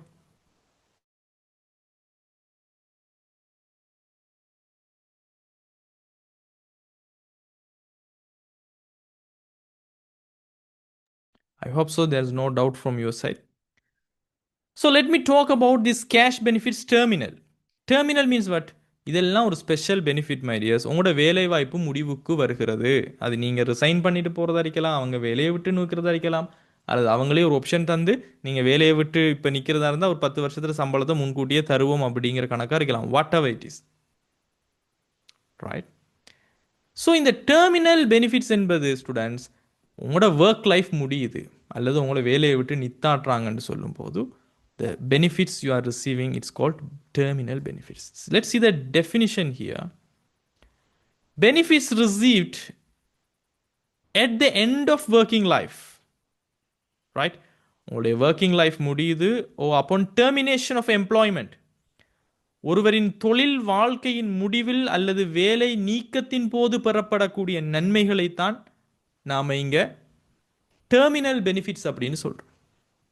why it's a special treatment?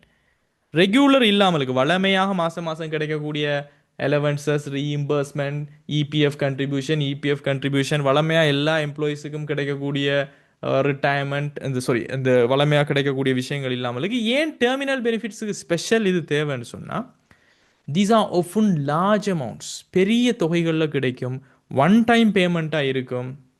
எனவே அதை நாம் ரெகுலராக monthly கிடைக்கக்கூடிய வருமானத்துக்கு அடிக்கிற மாதிரி பெரிய டெக்ஸ் எல்லாம் கொடுக்க முடியாது. So there are types of terminal benefits. என்னென்னு பார்த்தீங்கன்னா, ரிட்டையரிங் கிராஜுவிட்டி, ஓய்வு பெறும் பணிக்கொடை, இதை நம்ம கிராஜுவிட்டி அப்படின்னு சொல்லுவோம். அதுவும் ஸ்பெஷலாக ரிட்டையரிங் கிராஜுவிட்டி, அந்த வேலையிலேருந்து உங்களோட வயசு சரியாயிடுச்சு, நீங்கள் மோர் 5 இயர்ஸுக்கு மேலே வேலை செஞ்சுக்கிறீங்க, அது கிராஜுவிட்டின்னு தனியாக சட்டமே இருக்குது, 5 வருஷத்துக்கு மேலே நீங்கள் வேலை செஞ்சுருக்கணும். அப்போ இந்த ரிட்டையரிங் கிராஜுவிட்டிங்கிறது இப்போதைக்கு உங்களுக்கு தெரியணும்னா பெரிய ஒரு தொகை உண்டு. நீங்கள் உங்களோட வேலையிலேருந்து அந்த வயசு ரிட்டையர் ஆகும்போது உங்களோட சர்வீஸ்லேருந்து கிடைக்கக்கூடிய பெரிய ஒரு தொகை, இது ஒரு டெர்மினல் பெனிஃபிட். இது காசாக கிடைக்கும் போது அந்த தொகை உங்களுக்கு செய்யணும். அதே மாதிரி கம்யூட்டட் பென்ஷன், பரிமாற்றப்பட்ட ஓய்வூதியம், உங்களுக்கு கிடைக்கக்கூடிய ஒரு தொகை, ஒரு பெரிய தொகை ஒன்று கிடைக்கும். இப்போ நீங்கள் உதாரணத்துக்கு மந்த்லி நீங்கள் பென்ஷன் பேமெண்ட்டை எடுக்கலை, நீங்கள் சொல்லிட்டீங்க நீங்கள் மந்த்லி எல்லாம் நீங்கள் பென்ஷன் தேவையில்லப்பா, என் வயசு போன காலத்துக்கு பிறகு நீங்கள் மாதம் மாதம் பென்ஷன் தர வேலையெல்லாம் வேணாம், மொத்தமாக தாங்க. அப்படி உங்களுக்கு கிடைக்கக்கூடிய மொத்த commuted pension. And compensation for the loss of office, right? What this means, உங்களை வேலையிலிருந்து நித்தாட்டிட்டாங்க, நீங்கள் உங்களோட வேலையை இழந்து விட்டீர்கள், அதுக்காக ஒரு இழப்பீடு தராங்க, ஒரு பெரிய தொகை ஒன்று தருவாங்க அது. அதே மாதிரி வித்ரோவல்ஸ் ஃப்ரம் இடிஎஃப், உங்களுடைய இடிஎஃப் அமௌண்ட் நல்லா நினைவு வச்சுக்கொள்ளுங்க ஸ்டூடெண்ட்ஸ். இடிஎஃப் அமௌண்ட்டில் அந்த இடிஎஃப் அமௌண்ட்டை சென்ட்ரல் பேங்க் இன்வெஸ்ட் பண்ணி கிடைக்கிற வட்டி தான் எக்ஸம்டட். இடிஎஃப்ல இருந்து நீங்க பணத்தை கொஞ்சத்தை மீள எடுக்கிறீங்க அல்லது மொத்த இடிஎஃப் உங்களுக்கு கிடைக்குதுன்னு சொன்னா தட்ஸ் அ டெர்மினல் பெனிஃபிட். அப்போ ரிட்டையர்மெண்ட் கிராஜுவிட்டி கிடைக்கிறது, மொத்தமாக பென்ஷனை எடுத்துக்கொள்றது, வேலையை விட்டு நீக்கினதுக்காக அல்லது இழந்ததுக்காக பெரிய ஒரு தொகையை நீங்கள் பெற்றுக்கொள்றது, இடிஎஃப்ல இருந்து காசு எடுக்கிறது எல்லாமே it's a terminal benefits. EPF வந்து it's already an approved fund, அது எக்ஸ்க்ளூடட். அது பெனிஃபிட்டாக உங்களுக்கு மந்த்லி கண்ட்ரிபியூஷன் அவங்க பண்ணினாலும் you can take it, right? So ETF தான் நான் இங்கே கன்சிடர் பண்ணுறேன். ஸோ வரி நடைமுறை இதுக்கு பார்த்தீங்கன்னா those are taxable different. It means lower rates then the regular income. வளமையாக நமக்கு அடிக்கக்கூடிய டெக்ஸை விட உங்களுக்கு தெரியும் ஒரு இண்டிவிஜுவலுக்கு எப்படியெல்லாம் நம்ம டெக்ஸ் அடிப்போம். ஃபஸ்ட்டு 1.2 மில்லியன் 12 லட்சம் இல்லை, அதுக்கு பிறகு வரக்கூடிய 5 லட்சம், அதுக்கு பிறகு வரக்கூடிய 5 லட்சம், அதுக்கு பிறகு வரக்கூடிய 5 லட்சம்ட்டு கடைசியாக 36% அடிப்போம், மிச்சமிக்கிறது. அப்போ 36% அது ஒரு 5 கோடி ரூபாய் கிடைச்சிட்டுச்சுன்னு சொன்னால் எவ்வளவு கட்டணும்? 36% அந்த மிச்சம் இருக்கிறது எல்லாம் போக. அதனால தான் ஒரு லோவர் ரேட்ஸில் கொடுக்கணுங்கிறதுக்காக வச்சுக்கிறாங்க. So special tax schedules apply for a terminal benefits. நம்ம ஆல்ரெடி அந்த டெக்ஸ் ஷெடியூல்ஸை பார்த்தோம். சீரான முறையில் செலுத்தப்படாத இழப்பீடு சாதாரண விகிதங்களில் வரி விதிக்கப்படும். Compensation not paid uniformly is taxable at normal rates. அதாவது இப்போ இந்த இழப்பீடுகள் எல்லாமே எல்லாருக்கும் ஒரே ரூலில் பேமெண்ட் பண்ணியிருந்தா அதுக்கு இந்த ரேட் இல்லை, இவருக்கு மட்டும் நாங்கள் ஸ்பெஷலாக கன்சிடர் பண்ணுறேன்டா அது வந்து நார்மல் ரேட்ஸுக்குள்ளே போயிடும். ஸோ இது வந்து டெர்மினல் பெனிஃபிட் ஸ்டூடெண்ட்ஸ். ஆல்ரெடி நான் உங்களுக்கு அந்த டிஸ்கஷன் ஒன்று பண்ணியிருந்தேன். டெர்மினல் பெனிஃபிட்ஸ் வந்து என்ன மாதிரி டெக்ஸ் விடுக்கப்படுகிறது என்று. சரி, for example okay that's enough I think. Okay, so இது வந்து கேஷ் பெனிஃபிட்னுடைய terminal benefits. So now we will look into the non cash benefits also my dears. So valuation hierarchy பார்த்தீங்கன்னா when calculating the non cash benefit, ரொக்கம்ங்கிற word நம்ம என்னத்துக்கு use பண்ணுவோம்னு சொன்னால் கேஷாக ஒரு விஷயம் கிடைக்குதுன்னா அதை நம்ம ரொக்கம் அப்படிங்கிற வேர்ட் மூலமாக சொல்லுவோம். When calculating the non cash benefit values, ரொக்கமற்ற நன்மை பெறுமதிகளை கணக்கிடும் போது ஃபர்ஸ்ட்டுக்கு நீங்கள் ப்ரையாரிட்டி கொடுக்கணும் the market value of the benefit, right? So அந்த பெனிஃபிட்டுக்கு சந்தையில் நீங்கள் அதே பெனிஃபிட்டை எடுக்க போகிறீங்கன்னா எவ்வளோ உங்களுக்கு கிடைக்கும் என்பது மார்க்கெட் வேல்யூ இருக்குதான்னு பாருங்கள். And if you don't have a market value, right, if market value not available, அந்த பெர்டிகுலர் நன்மையை மார்க்கெட்டில் கிடைக்கக்கூடிய தரவுகளை வச்சு உங்களுக்கு கல்குலேஷன் பண்ண முடியாது என்றால் use the value specified by commissioner general of inland revenue, that is CGIR. Commissioner general of inland revenue department சில ஷெடியூல்ஸ் தருவாங்க. உதாரணத்துக்கு உங்களுக்கு ஒரு கார் கிடைக்குது, அந்த காருக்கு உண்மையிலே நன்மை எவ்வளவு நீங்கள் பெற்றுக்கொள்றீங்கிறத உங்களால் அவதானிக்க முடியாது. பிகாஸ் இட்ஸ் அ நான் கேஷ் ஐட்டம்ஸ். ஆல்ரெடி இது காசு சம்மந்தப்படாத ஒரு நன்மை. ஆனால் காசாக்க நம்ம ருப்பீஸில் நம்ம கொண்டு வந்தால் தானே நாம் அதுக்கு டெக்ஸுக்கு பதிவு செய்யலும். எனவே மார்க்கெட்டில் வேல்யூ என்ன போகுதுன்னு பாருங்கள். மார்க்கெட்டில் வேல்யூ இல்லாட்டி கமிஷனர் ஜெனரல் ஒன்று தருவார். இத்தனை சிசி இன்ஜின் இருந்தால், டிரைவரோட இருந்தால் இவ்வளவு, டிரைவர் இல்லாமலுக்கு இருந்தால் இவ்வளவு நன்மை மாதத்துக்கு எடுங்க, பெட்ரோலோட தந்தால் இவ்வளவு நன்மை, பெட்ரோல் மட்டும் தந்தால் இவ்வளவு நன்மைன்னு இருக்குது. 2 வீலருக்கு இவ்வளவு, 3 வீலருக்கு இவ்வளவு, இந்த காருக்கு இவ்வளவுன்னு சொல்லுவாங்க. அதே மாதிரி ஹவுசிங் பெனிஃபிட் தான். ரெசிடென்சியல் ஏரியா, ஒரு ரேட்டடான ஒரு ரெசிடென்சியல் ஏரியாவில் இருந்தால் அது என்ன மாதிரி வீடாக இருந்தால் எப்படி எவ்வளோக்கு நன்மை எடுத்துக்கொள்கிறது, அப்படி சில ரூல்ஸ் தருவாங்க. அப்படி நம்ம நான் கேஷ் பெனிஃபிட்ஸை கேஷுக்கு கன்வெர்ட் பண்ணி எடுத்துக்கொள்ள முடியும். ஸோ பணமற்ற நன்மைகளுடைய வகைகள் பிரதானமாக company shares awarded by employer, housing benefits, vehicle benefits, other non cash benefits. நம்மளோட சார்ட்டில் நம்ம மொத்தமாக பார்க்கும்போது வந்த மாதிரி தான், ரைட்? ஸோ ஸ்டூடெண்ட்ஸ், முதலாவது பாருங்க, company shares awarded by employer. What this means? உங்களுடைய முதலாளி அந்த கம்பெனியினுடைய பங்குகளை குறைந்த விலையில் நீங்கள் வாங்கிக் கொள்ள முடியும்னு சொல்லி ஒன்று சொல்றார் என்றால் தட் இஸ் எ நான் கேஷ் பெனிஃபிட். காசு அவங்களுக்கு ஒன்றும் கிடைக்க போகிறது இல்லை, பட் காசற்ற ஒரு நன்மை.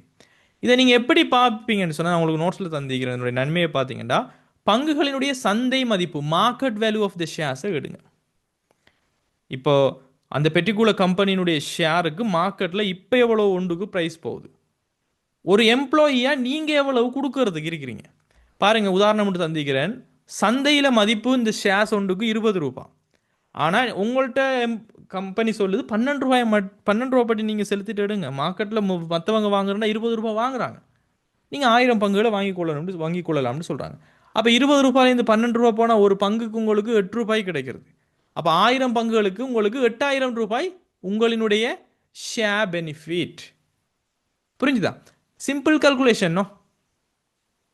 அப்போ நிறைய கம்பெனி ஸ்டூடெண்ட்ஸ் இப்போது கொலம்பு ஸ்டாக் எக்ஸ்சேஞ்சில் பதிவு செஞ்சுருக்கிறாங்க.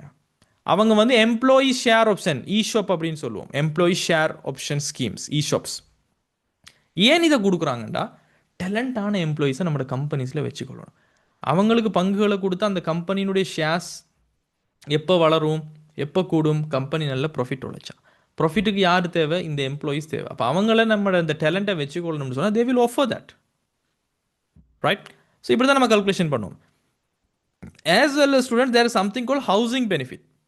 It's very simple. இந்த ஹவுசிங் பெனிஃபிட்க்கு வந்து நான் ஒரு சார்ட் ஒன்று தந்திக்கணும் பாருங்கள். இது இங்கிலீஷில் தமிழ் நான் சொல்கிறேன்னு எழுதி கொள்ளுங்க. Is house for official use ஓன்லின்னு சொன்னால், முதலாவது நமக்கு வீடு தந்திக்கிறாங்க. அந்த வீடு ஒஃபீஸ் யூஸுக்கு மட்டும்தான் நம்ம பண்ணலாமா அப்படிங்கிற கேள்விக்கு ஆன்சர் எஸ்ண்டா there is no benefit. Official பர்பஸுக்கு மட்டும்தான் அந்த ஹவுஸை நீங்கள் யூஸ் பண்ணிக்கலாம். சொந்தமாக நீங்கள் உங்களோட வேலைகள் பார்க்குறதுக்கோ நீங்கள் எதுக்கும் யூஸ் பண்ண முடியாதுன்னு சொன்னால் there is no benefit, there is no taxable benefit to the employee, no income tax implication. But no, நீங்கள் ப்ரைவேட்டாக உங்களோட பர்பஸுக்கு ஃபுல்லாகவோ அல்லது பகுதியாகவோ நீங்கள் யூஸ் பண்ணிக்கொள்ள இயலும். இப்போ பெரும்பாலும் ஸ்டூடெண்ட்ஸ் வாஷ்ரூம் போகிறதுலேருந்து எல்லாமே நம்மளோட ப்ரைவேட் யூஸ் கேஸ் தானே, ஆஃபீஸ் டைமில் இல்லாத விஷயங்கள். ஸோ பார்ஷியலி இதுக்குள்ளே எப்படியும் வந்துடும். ஒரு ஹவுஸ் தந்தாங்கன்னா always we are going to get some benefits. No, so அந்த கொஷனுக்கு எஸ்ன்னு வந்தால், yes, there is a benefit exists. The house can be used for personal or private purpose, creating a taxable benefit. தனிப்பட்ட பாவனைக்காக நீங்கள் பயன்படுத்துறீங்கன்னு சொன்னால் அந்த ஹவுஸ்லேருந்து உங்களுக்கு தனிப்பட்ட நன்மை கிடைக்குது. அப்போ அதுலேயும் ரெண்டு விஷயம் இருக்குது. ஒன்று கம்பெனியினுடைய சொந்த வீடு. கம்பெனியுடைய சொந்த வீடுன்னா கம்பெனி ஆல்ரெடி அந்த வீட்டை வாங்கிட்டு அது கம்பெனியோட பேரில் தான் இருக்குது, அவங்களோட ஓன் ஹவுஸ்ன்னு சொன்னால் ஃபர்ஸ்ட் ஆப்ஷன் பாருங்கள், மார்க்கெட் வேல்யூ என்ன. அதே மாதிரியான வீடை இன்னொருத்தவங்களுக்கு கம்பெனி வாடகைக்கு கொடுத்தீங்கன்னா எவ்வளோ வாடகை வருமானம் தருவாங்க, அது தகவல் இருக்கான்னு பாருங்கள். பெரும்பாலும் தரமாட்டாங்க கொஷனில். ரெண்டாவது ஆப்ஷன் நீங்கள் பாடமாக்கி வச்சிருக்க வேண்டிய ஆப்ஷன். செகண்ட் ஆப்ஷன் என்ன? CGIR, commissioner general of inland revenue என்ன சொல்லிக்கிறாருண்டா, ரைட், உங்களுக்கு தந்திருக்கக்கூடிய இந்த வீடு கம்பெனியினுடைய சொந்த வீடாக இருக்குது, ரேட்டட் ஏரியா, ரேட்டட் ஏரியா கொஞ்சம் ரெசிடென்சியலாக நல்ல ஒரு ஹைஃபையான ஒரு ஏரியாவில் இருக்குதுண்டா 12.5% ஆஃப் யோர் மந்த்லி சேலரி. உங்களோட மொத்த சம்பளத்தில், உங்களுக்கு மாதம் கிடைக்கிற சம்பளத்தில் 12.5% எவ்வளவுண்டு போட்டு அது உங்களுடைய ஹவுசிங் பெனிஃபிட்டாக போட்டு கல்குலேஷனை போடுங்க, நான் கேஷ் பெனிஃபிட்டாக போடுங்க, அதுக்கு டெக்ஸ் கட்டுங்க அப்படிங்கிறாங்க. இதுவே ஒரு அன்ரேட்டடான ஏரியா, பெருசு அளவுக்கு ஃபேமஸ் இல்லாமல் அந்த நகர சபைகள் அப்படி இல்லாமல் கொஞ்சம் ரூரல் ஏரியாவுக்குள்ளே இருக்கக்கூடிய ஒரு ஏரியாவில் இருந்தால் 10% ஆஃப் த மந்த்லி சேலரி. பெருசாக ஒன்றும் வித்தியாசம் கிடையாது, 2.5% தான் வித்தியாசம், 10%. சில நேரங்களில் ஸ்டேட் பங்களோ, சில நேரங்களில் பங்களோ இருக்குது ஸ்டூடெண்ட்ஸ், பங்களோ தருவாங்க, அரசாங்கத்தினுடைய சில பங்களோஸ் இருக்குது. அந்த மாதிரியான பங்களோ உங்களுக்கு தராங்க. நாட் ஓன்லி இப்போ அரசாங்கம், ப்ரைவேட் ஆல்சோ பங்களோஸ் தராங்க. இந்த டி எஸ்டேட்லாம் பார்த்தீங்கன்னா பங்களோஸ் தான் கொடுப்பாங்க. அப்படியான ஒரு விஷயத்தில் இருந்தீங்கன்னு சொன்னால் 7.5% of the monthly salary. So 12.5% for the rated, unrated 10, for bungalows 7.5% if the company's own house. But company ரெண்ட்டுக்கு எடுத்து உங்களுக்கு தாராங்க, அதாவது கம்பெனி ரெண்ட்டை செலுத்துறாங்களாக இருந்தால், அல்லது நீங்கள் ரெண்ட்டை செலுத்துங்க கம்பெனி மறுபடியும் தருவாங்க அப்படின்னு சொல்லியிருக்கிற மாதிரி ரெண்டட் ஹவுஸாக இருந்துச்சுன்னா ஆப்ஷன் உண்டு. Rent paid directly by the employer, நீங்கள் ஒன்றும் கொடுக்கல, கம்பெனி உங்களோட ரெண்ட்டை டிரெக்டாக அவருக்கு பேமெண்ட் கொடுக்குறாங்கன்னு சொன்னால் அது ஆக்சுவல் ரெண்ட் அமௌண்ட் பெய்ட். உண்மையாக வாடகை செலவாக எவ்வளவு கம்பெனி கொடுக்குறதோ அதை நீங்கள் உங்களுடைய நன்மையாக நீங்கள் கன்சிடர் பண்ணி கொள்ளணும் மொத்தம். அப்போ எது நல்ல, கிட்டத்தட்ட கம்பெனி ஒரு பெரிய ஒரு நல்ல ஒரு வீட்டை தந்துட்டாங்க, ஒரு உங்களோட சேலரியை விட ஒரு 1.5 லட்சம் ரூபாய் வீட்டை தந்துட்டாங்கன்னா 1.5 லட்சம் ரூபாய் உங்களோட சேலரியை விட நீங்கள் பெனிஃபிட் தான் கூட எடுப்பீங்க, டெக்ஸ் கட்ட வேண்டியது கூட இருக்கு. ஸோ கம்பெனிஸ் ஓன் ஹவுஸாக இருந்தால் இட்ஸ் பெட்டர். அப்படி இல்லாட்டி rent paid by employee and reimburse, நீங்கள் எவ்வளவுக்கு ரெண்ட்டோ, உதாரணத்துக்கு ஒரு ரெண்டட் ஹவுஸை நீங்களாக பார்த்து எடுத்துக்கொள்கிறீங்க, நீங்களாக வாடகை கட்டுறீங்க, கம்பெனி சொல்லுது எவ்வளோக்கு வாடகை கட்டுறீங்களோ அதை நாங்கள் வந்து ரீஇம்பர்ஸ் பண்ணுறோம்னா எவ்வளோக்கு உங்களுக்கு தந்தாங்களோ மீள் செலுத்துகையாக அதை வந்து நீங்கள் பெனிஃபிட்டாக எடுத்துக்கொள்ளலாம். This is the entire thing. It's very simple my tears, nothing complex. Just நீங்கள் நினைவு வச்சுக்கொள்ள வேண்டிய இந்த ரேட்டை மட்டும்தான். அப்போ பாருங்கள், ஆணையாளர் நாயகத்தால் குறிப்பிடப்பட்ட விகிதம் என்ன? ரேட்டட் ஏரியா மதிப்பிடப்பட்ட பகுதியாக இருந்தால் மாத சம்பளத்தில் 12.5%, மதிப்பிடப்படாத பகுதியாக இருந்தால் 10% மாத சம்பளத்தில், அரச மாளிகை ஸ்டேட் கவர்மெண்ட்ஸ் விதமாக இருந்தால் 7.5%. எப்படி இதை நீங்கள் கணக்கீடு செய்வீங்க? நான் உதாரணம் ஒன்று தந்திக்கிற நோட்ஸில் பாருங்கள். உதாரணத்துக்கு உங்களோட மாத சம்பளம் வந்து 3 லட்சம் இருக்குது. உங்களுடைய சலுகை அதாவது உங்களுடைய நன்மை வந்து மதிப்பிடப்பட்ட பகுதியில் நிறுவனத்துக்கு சொந்தமான ஒரு வீடு இருக்குது, ரேட்டட் ஏரியாவில் சொந்தமான ஓன் ஹவுஸ் இருக்குது. அப்போ மாதாந்த நன்மை எப்படி பார்ப்போம்? ஓகே, இது ஓன் ஹவுஸ், அப்போ ரேட்டட் ஏரியான்னு சொன்னால் நம்மளோட சம்பளம் 3,00,000 12.5%, 37,500 ஸோ ஒரு வருஷத்துக்கு நீங்கள் இருந்திருக்கீங்கன்னா உங்களோட இயர் ஆஃப் அசஸ்மெண்ட்டுக்கு எவ்வளோ வரப்போகுது? 37,500 படி 12%, 4,50,000 கல்குலேஷன் பண்ணி அதுக்கு நீங்கள் எல்லாத்தையும் கழிச்சது பிறகு வரி கட்ட வேண்டி வரும். அதுவே இப்போ நான் சொன்ன மாதிரி ரெண்டட் ஹவுஸாக இருந்தால், இப்போ இங்கே சொன்ன விஷயத்தை நான் இங்கே சொல்லி ரெண்டட் ஹவுஸ்ண்டா rent paid by directly employer, actual rent முதலாளியால் நேரடியாக செலுத்தப்படுது. ஒரு வாடகை வீடு சொந்த வீடு இல்லை கம்பெனியினுடையதுன்னு சொன்னால் எவ்வளோ ரெண்ட் உண்மையாக பேமெண்ட் பண்ணாரோ அது உங்களோட பெனிஃபிட்ஸ். அல்லது நீங்கள் செஞ்சு அவங்க மீடு செலுத்துகிறாங்கன்னு சொன்னால் அந்த மீடு செலுத்தப்பட்ட அமௌண்ட் வந்து உங்களுக்கு கிடைச்ச பெனிஃபிட், ஹவுசிங் பெனிஃபிட்டுக்குள்ள நீங்கள் அதை கொண்டு வரணும். ஸோ இதெல்லாம் ரொம்ப ஈஸி ஸ்டூடெண்ட்ஸ், நம்ம கொஷின் செய்யும்போது ரொம்ப ஈஸி ஆகிக்கும். As well as there is something called my dears vehicle benefits, right? வாகனம் சம்மந்தப்பட்ட நன்மை. இது என்னது? எப்போ உங்களுடைய கம்பெனி உங்களுடைய எம்ப்ளாயர் உங்களுக்கு கார் தருவார், டிரைவரோட தரலாம், டிரைவர் இல்லாமலுக்கு தரலாம், பெட்ரோலோட தரலாம், பெட்ரோல் இல்லாமலுக்கு தரலாம், anyhow that's vehicle benefit. இதுக்கு நான் ஒரு சார்ட் ஒன்று போட்டிக்கிறேன் பாருங்க, சிம்பிளாக உங்களோட அண்டர்ஸ்டாண்டிங்க்கு.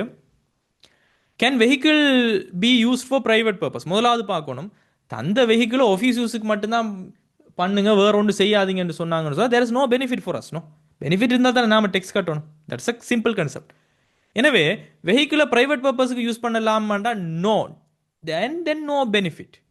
If the vehicle can only be use for official purposes, official பர்பஸ்க்கு மட்டும் தான் யூஸ் பண்ணலாம், பர்சனலாக நம்ம யூஸ் பண்ண முடியாது நம்மளோட ப்ரைவேட்டுக்குன்னா there is no taxable benefit, no income tax implication. But yes, partially or fully நீங்கள் உங்களோட ப்ரைவேட் யூஸ் பண்ண ஏழும்னு சொன்னால் yes there is a benefit exist, right? உங்களோட ப்ரைவேட் பர்சனல் பர்பஸுக்கு நீங்கள் யூஸ் பண்ணலாம்னு சொன்னால் தென் அடுத்த கொஷன், ஓகே உங்களோட ப்ரைவேட் யூஸுக்கு நீங்கள் பண்ணுறீங்க, நீங்கள் ப்ராப்பராக ரெக்கார்ட் யூஸ் பண்ணுறீங்களா அப்படின்னு சொன்னால் எத்தனை கிலோமீட்டர் நான் ட்ராவல் பண்ணிக்கிறேன் ப்ரைவேட்டாக, எத்தனை கிலோமீட்டர் நான் ஒஃபிஷியல் யூசேஜ் பண்ணிக்கிறேன்னு சொல்லி ரெக்கார்ட் வச்சுருந்தீங்கன்னு சொன்னால் per கிலோமீட்டர் கல்குலேஷன் நீங்கள் பண்ணணும். If there is a proper records maintain for private versus official use, right? அப்போ நீங்கள் அதை பார்த்துட்டு உங்களோட ப்ரைவேட் யூஸ் மட்டும்தானே உங்களோட பெனிஃபிட். அப்போ ப்ரைவேட் யூஸுக்கு நீங்கள் என்ன செய்யலாம்? 25 ரூபா ஒரு கிலோமீட்டருக்கு ப்ரைவேட் யூஸுக்கு நீங்கள் எடுக்கலாம். 25 ரூபா படி ஒரு கிலோமீட்டருக்கு நீங்கள் பார்க்கலாம்.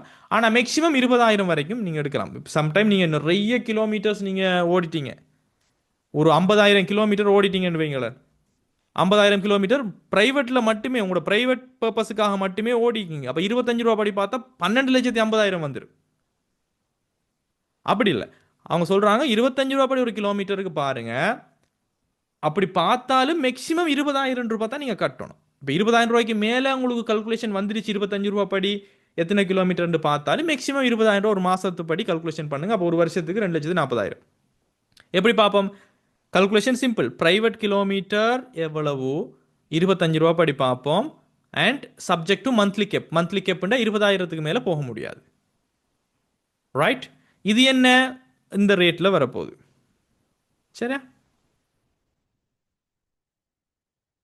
And ₹5 per kilometre for private use. இல்லாட்டி இன்னொரு ஆப்ஷன் உண்டு உங்களுக்கு இருக்குது, 5 ரூபா படி நீங்கள் பார்க்க முடியும். But there is no maximum limit, 20,000ங்கிற லிமிட்டை நீங்கள் எடுக்க முடியாது. 5 ரூபா படி ஒரு கிலோமீட்டருக்கு நீங்கள் பார்க்கலாம், பட் அது 50 லட்சம் வந்தாலும் நீங்கள் கட்ட வேண்டி வரும், சரியா? ஸோ ஃபர்ஸ்ட் ஆப்ஷன் அது வந்து இதுக்குள்ளே வரப்போகுது கல்குலேஷன், ரைட்? இதுவே ஸ்டூடெண்ட்ஸ் பார்க்குறீங்க, இதெல்லாம் யாருக்கு தலைவலி?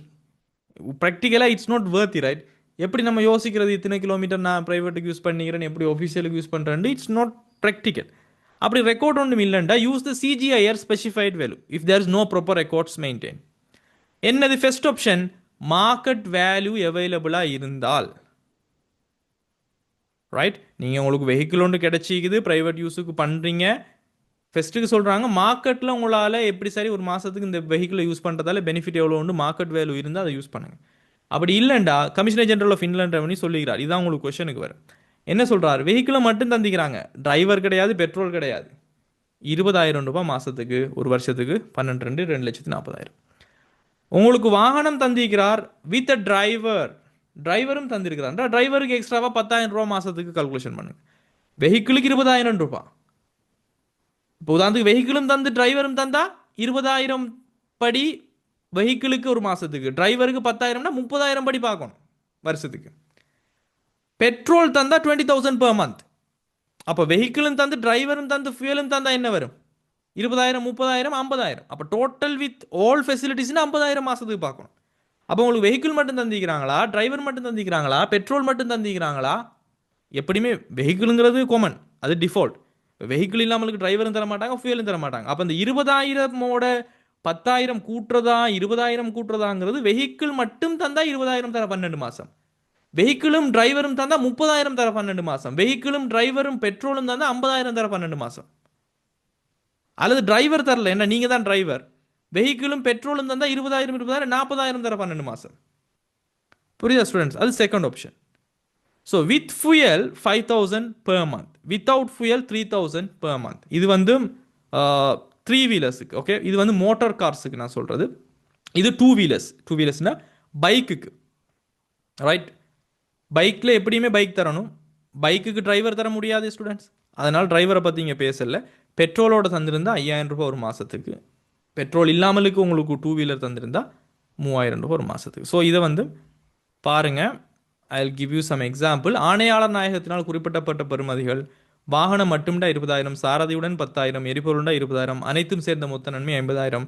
ஆனால் அரச ஊழியர்களுக்கான ஒரு சிறப்பு விதி இருக்குது. அரச ஊழியர்களுக்கான வாகன சலுகைகளில், அதாவது வாகன நன்மையில் கணக்கிடப்பட்ட நன்மையில் 25% மட்டுமே வரிக்குட்பட்டு. நம்ம மொத்தமாக அந்த நன்மையை பார்த்துட்டு அவர் ஒரு கவர்மெண்ட் எம்ப்ளாயிஸாக இருந்தானுங்கடா அதில் 75% நம்ம கழிச்சிட்டு 25% மட்டும்தான் வரும். So government staff special rule ஒன்று இருக்குது. Only 25% calculated benefit is taxable for government staff vehicle benefits. இந்த மீது கவர்மெண்ட்டை கண்ணில் படலை, பட்டுச்சேண்டா இதையும் இல்லாமல் ஆக்கி விட்ருவாங்க இப்போ இருக்கிற அரசாங்கம். சரியா? அண்ட் அதர் நான் கேஸ் பெனிஃபிட்ஸ் பார்த்தீங்கன்னா, ஏனைய பணமற்ற நன்மைகள் பார்க்கும்போது என்ன நன்மை? அது உதாரணத்துக்கு வெளிநாட்டினருக்கான ஹோட்டல் வசதிகள் கொடுத்தாங்கண்டா அந்த செலவில் 100% உங்களுக்கான பெனிஃபிட் தான். ரைட், ஹோட்டல் ஃபெசிலிட்டிஸ் வந்து உங்களுக்கு அவங்க பண்ணுறாங்கன்னா மொத்த செலவுமே 100% நன்மை தான்.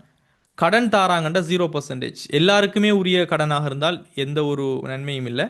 பட் வேறு வேறு விதகம் இருந்துச்சுன்னு சொன்னால் வேறுபாட்டில் 50% இதெல்லாம் பார்ப்போம் நம்ம கொஷனில்.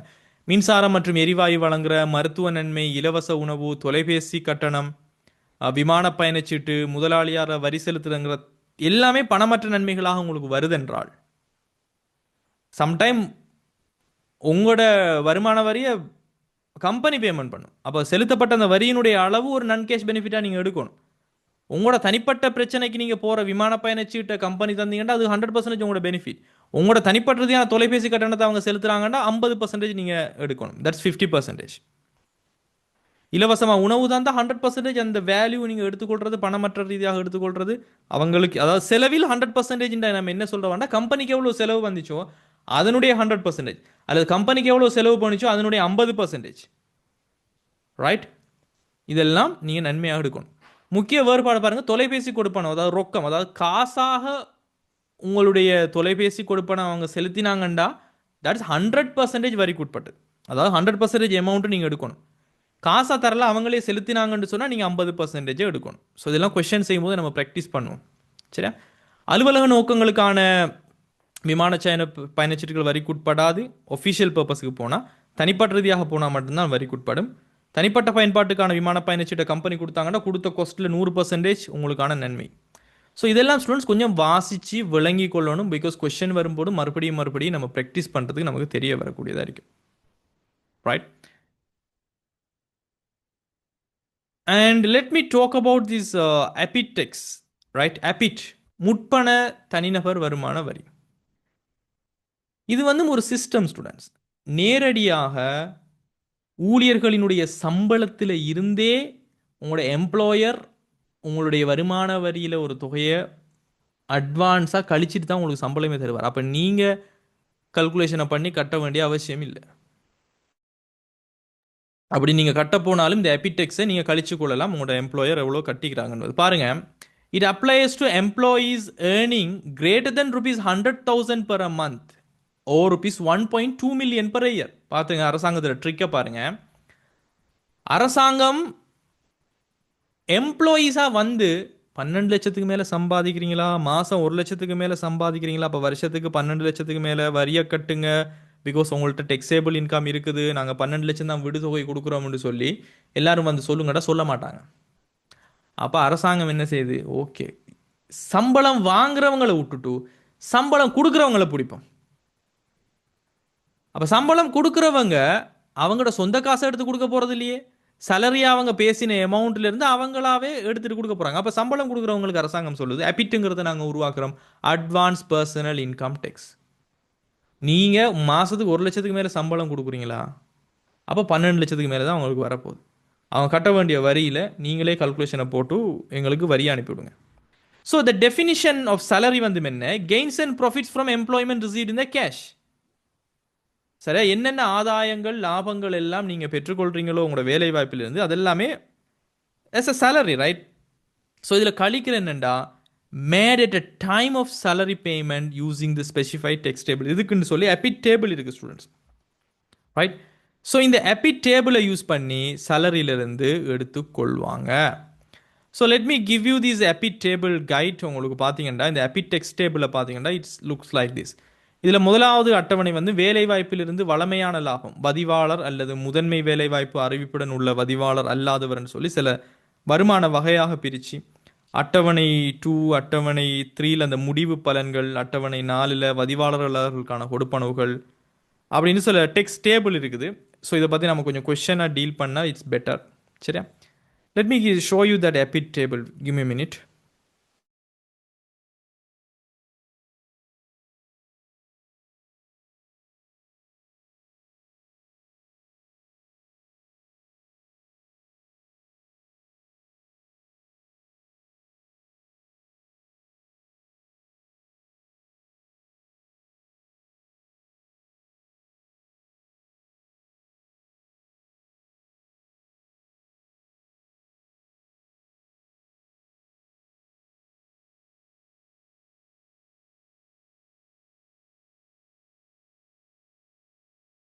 இப்போ இதில் பார்த்தீங்கன்னா டேபிள் நம்பர் 1 இது monthly tax deduction from regular profits from primary employment, right? Old resident employees, old non resident employees who are citizens of Sri Lanka. இதில் நிறைய விஷயங்கள் இதில் பார்த்தீங்கன்னா இப்படி தான் இருக்கும். Monthly regular profits from employment up to ₹150,000, right? 1,50,000 ரூபாய் வரைக்கும் இருந்துச்சு மந்த்லி டெக்ஸ் ப்ராஃபிட்னா ரிலீஃப் ஃப்ரம் டெக்ஸ். எபிட் வந்து நீங்கள் பேமெண்ட் பண்ண தேவையில்லை. Monthly regular profits from employment exceeding 150,000, 1,50,000 மேலே. உங்களுக்கு தெரியும் 1 லட்சத்துக்கு மேலே வாரவங்க வருமான வரி செலுத்தணும். ஆனால் எபிட்டை பொறுத்த வரைக்கும் 1.5 லட்சத்துக்கு மேலே வந்துச்சுன்னு சொன்னால் relief from tax, APIT tax நீங்கள் கட்ட தேவையில்லை, பட் இன்கம் டெக்ஸ் கட்டணும். APIT is something different, right? So monthly regular 1,50,000 மேலே போகுது, பட் நாட் எக்ஸீடிங் 2,33,000 சொன்னால் 6% of monthly regular profits from employment less ₹9,000, right?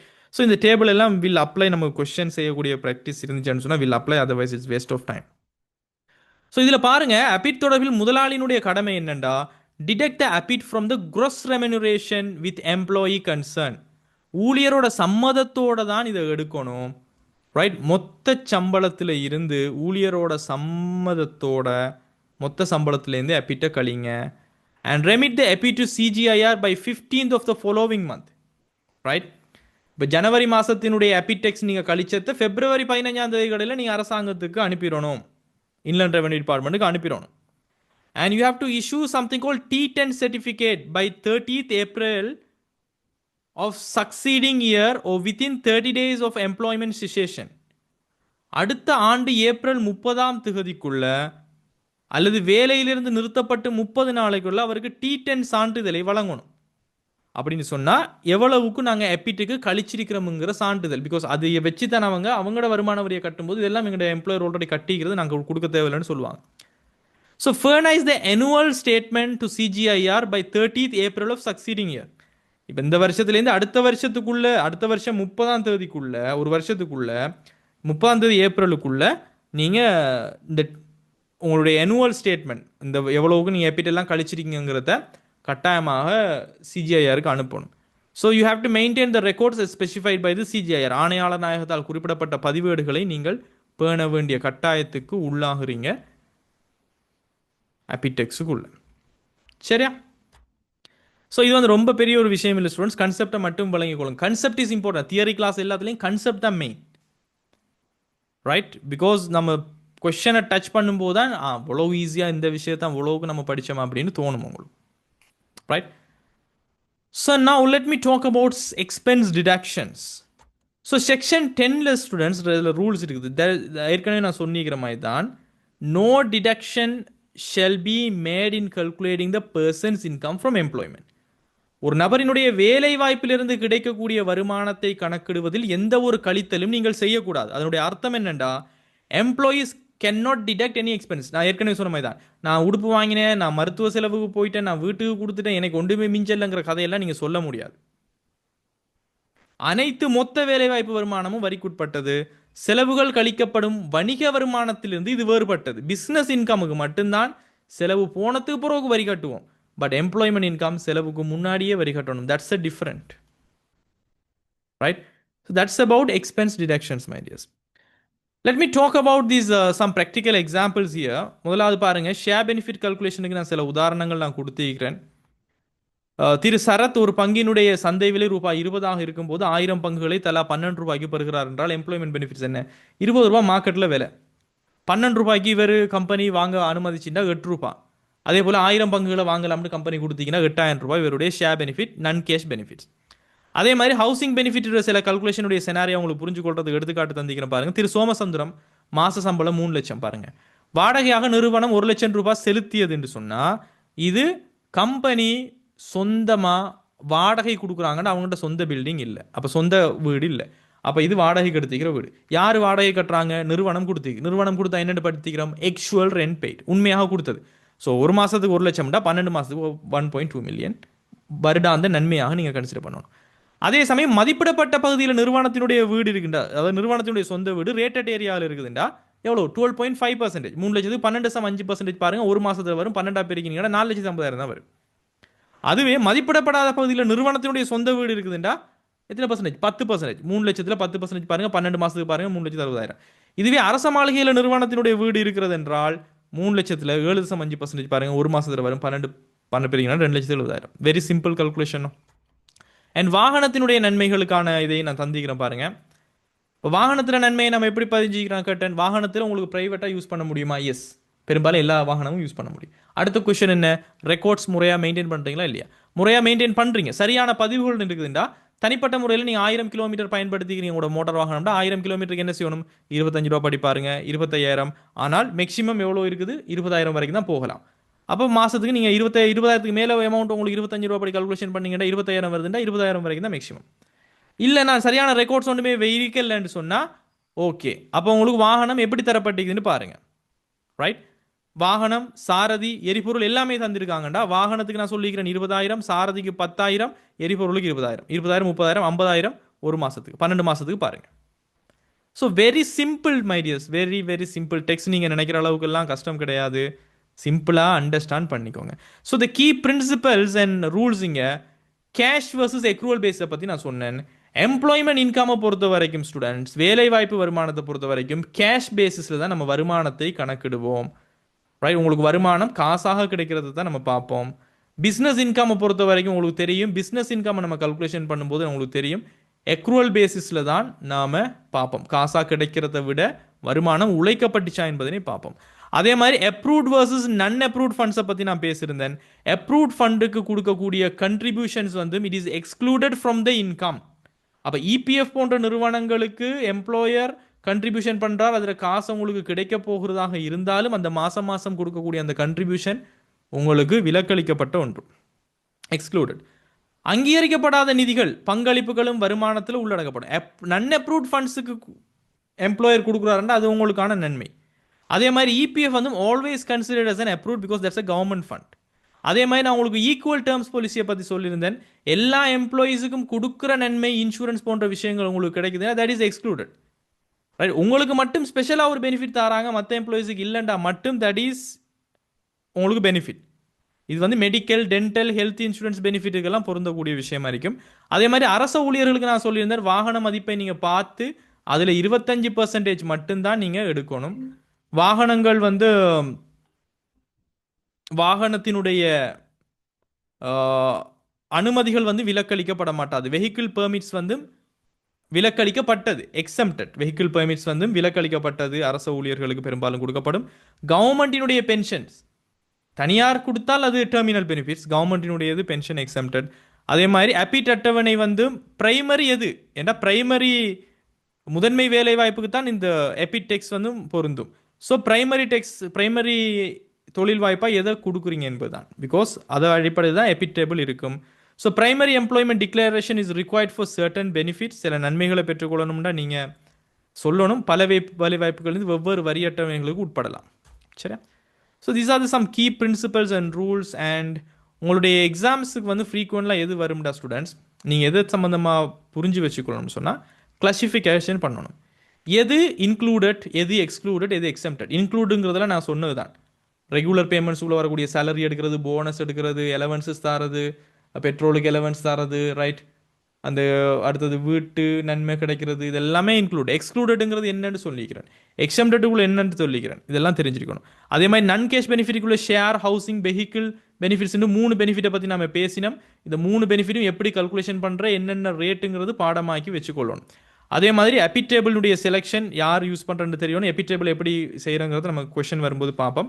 அதே மாதிரி அப்ரூவ்ட் ஃபண்ட் என்பது என்ன, நான் அப்ரூவ்ட் ஃபண்ட் என்பது என்ன. அப்ரூவ் ஃபண்டுக்கு வந்து நம்ம அதை வந்து எக்ஸம்டடில் போடுவோம். அதே மாதிரி கவர்மெண்ட் எம்ப்ளாயீஸுக்கு ஸ்பெஷல் ரூல் இருக்குது, 25% வெஹிக்கிள் பெனிஃபிட்டை கணிச்சது பிறகு பார்க்கணும். அண்ட் மற்றது இதை என்னென்ன வச்சுக்கொள்ளுங்க, டெலிஃபோன் எக்ஸ்பென்ஸை கம்பெனி காசாக கொடுத்துருந்துச்சுன்னு சொன்னால் மொத்தம் 100% பெனிஃபிட், இல்லாட்டி அவங்க கொடுத்திருந்தாங்கன்னா 50% மட்டும்தான் பெனிஃபிட்டாக எடுக்கணுங்கிற விஷயம். ஸோ கல்குலேஷன் ஸ்டெப் எல்லாம் ஆல்ரெடி சொல்கிற மாதிரி always check if benefits are available to all employees equally. சில எம்ப்ளாயீஸுக்கு எல்லாருக்கும் பொதுவாக இருக்கக்கூடிய இன்சூரன்ஸ், எல்லாருக்கும் பொதுவாக இருக்கக்கூடிய ஒரு காப்புறுதி திட்டம் வச்சுருந்தாங்கன்னு சொன்னால் அதில் எந்த பெனிஃபிட்டையும் நீங்கள் எடுக்கலன்னு அர்த்தம். அதை நீங்கள் 0 பண்ணக்கொள்ள முடியும். அடுத்தது distinguish between cash allowances and non cash provisions. காசு நன்மை வேறு, நன் கேஷ் பெனிஃபிட்ஸ் வேறு. கேஷ் அலவன்சஸை ஈஸியாக நமக்கு எவ்வளோ நன்மைட்டு பார்க்கலாம். நன் கேஷாக ப்ரொவைட் பண்ணுற ஹவுஸ், வெஹிக்கிள், இதுகளுக்கு தான் நமக்கு ரேட் தேவை. And remember the 25% rule for the government staff vehicle benefits. சரியா? 25% வெஹிக்கிள் பெனிஃபிட்டை கல்குலேஷன் பண்ணது பிறகு 25% தான் எடுப்போங்கிறத நினைவு வச்சுக்கொள்ளுங்க. And market value first, but பெரும்பாலும் மார்க்கெட் வேல்யூ நமக்கு தெரியாது. CGIR rate second for non cash benefits. And consider the purpose. Office பர்பஸுக்கு மட்டும்தான் எல்லா வாகனம் யூஸ் பண்ணப்பட்டீங்கன்னா நன்மை இல்லை. வீடு ஆஃபீஸ் பர்பஸுக்கு மட்டும்தான்டா நன்மை இல்லை. டெலிஃபோன் ஆஃபீஸ் பர்பஸுக்கு மட்டும்தான்டா நன்மை இல்லை. பர்சனலுக்கு யூஸ் பண்ணால் தான் நமக்கு நன்மை. அண்ட் தவிர்க்க வேண்டிய பொதுவான தவறுகளை நான் சொல்லிக்கிறேன். Confusing the telephone allowances. நிறைய ஸ்டூடெண்ட்ஸ் வந்து கன்ஃபியூஸ் ஆகிறது என்னென்னா, டெலிஃபோன் எலவன்ஸ் 100% எடுக்கிறதா 50% எடுக்கிறதா. Very simple students. கம்பெனி மொத்த காசையும் காசாக அவங்களே பேமெண்ட் பண்ணி விட்டாங்கன்னா உங்களுக்கு 50% பெனிஃபிட் எடுங்க. உங்கள்கிட்ட காசாக தந்திருக்கிறாங்கண்டா, சாரி, கன்ஃபியூசிங் டெலிஃபோன் எலவன்சஸ், அதாவது காசாக கம்பெனி அவங்களாக பேமெண்ட் பண்ணியிருக்கிறாங்க, உங்களுக்கு காசாக கிடைக்கலண்டா யூ கேன் டேக் 50%. காசாக அவங்கள்ட்ட தந்தாங்கன்னா 100%. ஏற்கனவே நோட்ஸில் தந்திக்கிறேன். And forgetting the 20,000 per month kept for the vehicle benefits with records. நிறைய பிள்ளைகள் வந்து வெஹிக்கிள் பெனிஃபிட்டை 25 ரூபா படி பார்க்கும்போது 20,000 தான் மேக்ஸிமம் எடுக்கலாம்ங்கிறத மறந்துடுறது. அரசு ஊழியர்களுக்கு அந்த 25% அந்த ரூலை வந்து அப்ளை பண்ணுறல வெஹிக்கிள் பெனிஃபிட்டில். அங்கீகரிக்கப்படாத நிதி நடைமுறைகளை கலந்து கொள்வது, அனைத்து ஊழியர்களுக்கும் சமமாக கிடைக்கக்கூடிய நன்மைகளை நன்மையாக எடுக்கிறது, இந்த மாதிரியான விஷயங்களை தவிர்த்து கொள்ளுங்க. எக்ஸாமில் நம்ம நிறைய கொஸ்டின் நம்ம செய்வோம். ஸோ சமரி என்னடா ஸ்டூடெண்ட்ஸ், நல்ல நினைவு வச்சுக்கொள்ளுங்க. Employment income represent one of the 4 main income source of under Sri Lankan tax law. இலங்கையினுடைய வரி சட்டத்தின் கீழே வேலைவாய்ப்பு வருமானம் 4 முக்கிய வருமானங்கள்ல மிக மிக முக்கியம். பிகாஸ் நம்மட நாட்டில் வந்து எல்லாரும் ஒன்டர்பிரினர்ஸாக விரும்புகிறல்ல, ஒரு வேலையை எடுத்துக்கிட்டு சேஃபாக இருந்து கொள்ள தான் பார்க்குறது. அப்போ மிக முக்கியமான income. And it encompasses both cash and uncash benefits with specified rules for inclusion, exclusion, exemption. காசு நன்மை இருக்குது, காசற்ற நன்மை இருக்குது, எது இன்க்ளூட் ஆகணும், எது இன்க்ளூட் இல்லை, எக்ஸம்டட், எக்ஸ்க்ளூடெல்லாம் இருக்குது. அண்ட் அபிட் சிஸ்டம் இருக்குது. அடுத்தது அபிட் சிஸ்டம் வந்து எம்ப்ளாயரே காசை வந்து 1.2 மில்லியனுக்கு மேலே இருக்கிறீங்க, 1,50,000 மேலே இருக்கீங்கன்னா அவரே எடுத்து அனுப்பணும். அதே மாதிரி சில டெக்ஸஸ் இருக்குது, வித் ஹோல்டிங் டெக்ஸ் இருக்குது. அது யார் தாராங்களோ அதை எடுத்துக்கிட்டே தருவாங்க, withholding tax, right. And understanding the different distinction between different types of benefits and their tax treatment is crucial for accrued employment income calculation. And employment income taxation follows the cash basis. Again சொல்கிறேன், காசு அடிப்படையில் தான் செய்கிறோம். Most benefit received due to employment but exclude certain items like approved benefits, and non-cash benefits require careful valuation, and the APIT system ensure the efficient tax collection at the employment level. So this is just a summary, my dears. So I have done a good job, I think, in employment income. So உங்களுக்கு சிம்பிளாக employment இன்கம்லேருந்து வரக்கூடிய விஷயங்களை calculation பண்ணி question செய்ய ஏழுமாக இருக்கும்னு நான் நம்புகிறேன். So அடுத்த கிளாஸஸில் நம்ம பிஸ்னஸ் இன்கம் பற்றி பார்ப்போம் and investment income other income எல்லாத்தையும் பற்றி குயிக்காக பார்த்தோம்னா அப்படியே எடுத்து போட்டு ஒரு இன்கம் டேக்ஸ் கொஷனை செஞ்சு விட்றலாம். ஓகே, பெருசா விஷயம் இல்லை student. Tax is very simple. You will pass it soon. Okay, so that's it for today's session, my dears. Let's see all of you in the next sessions. Have a great day. Thank you all.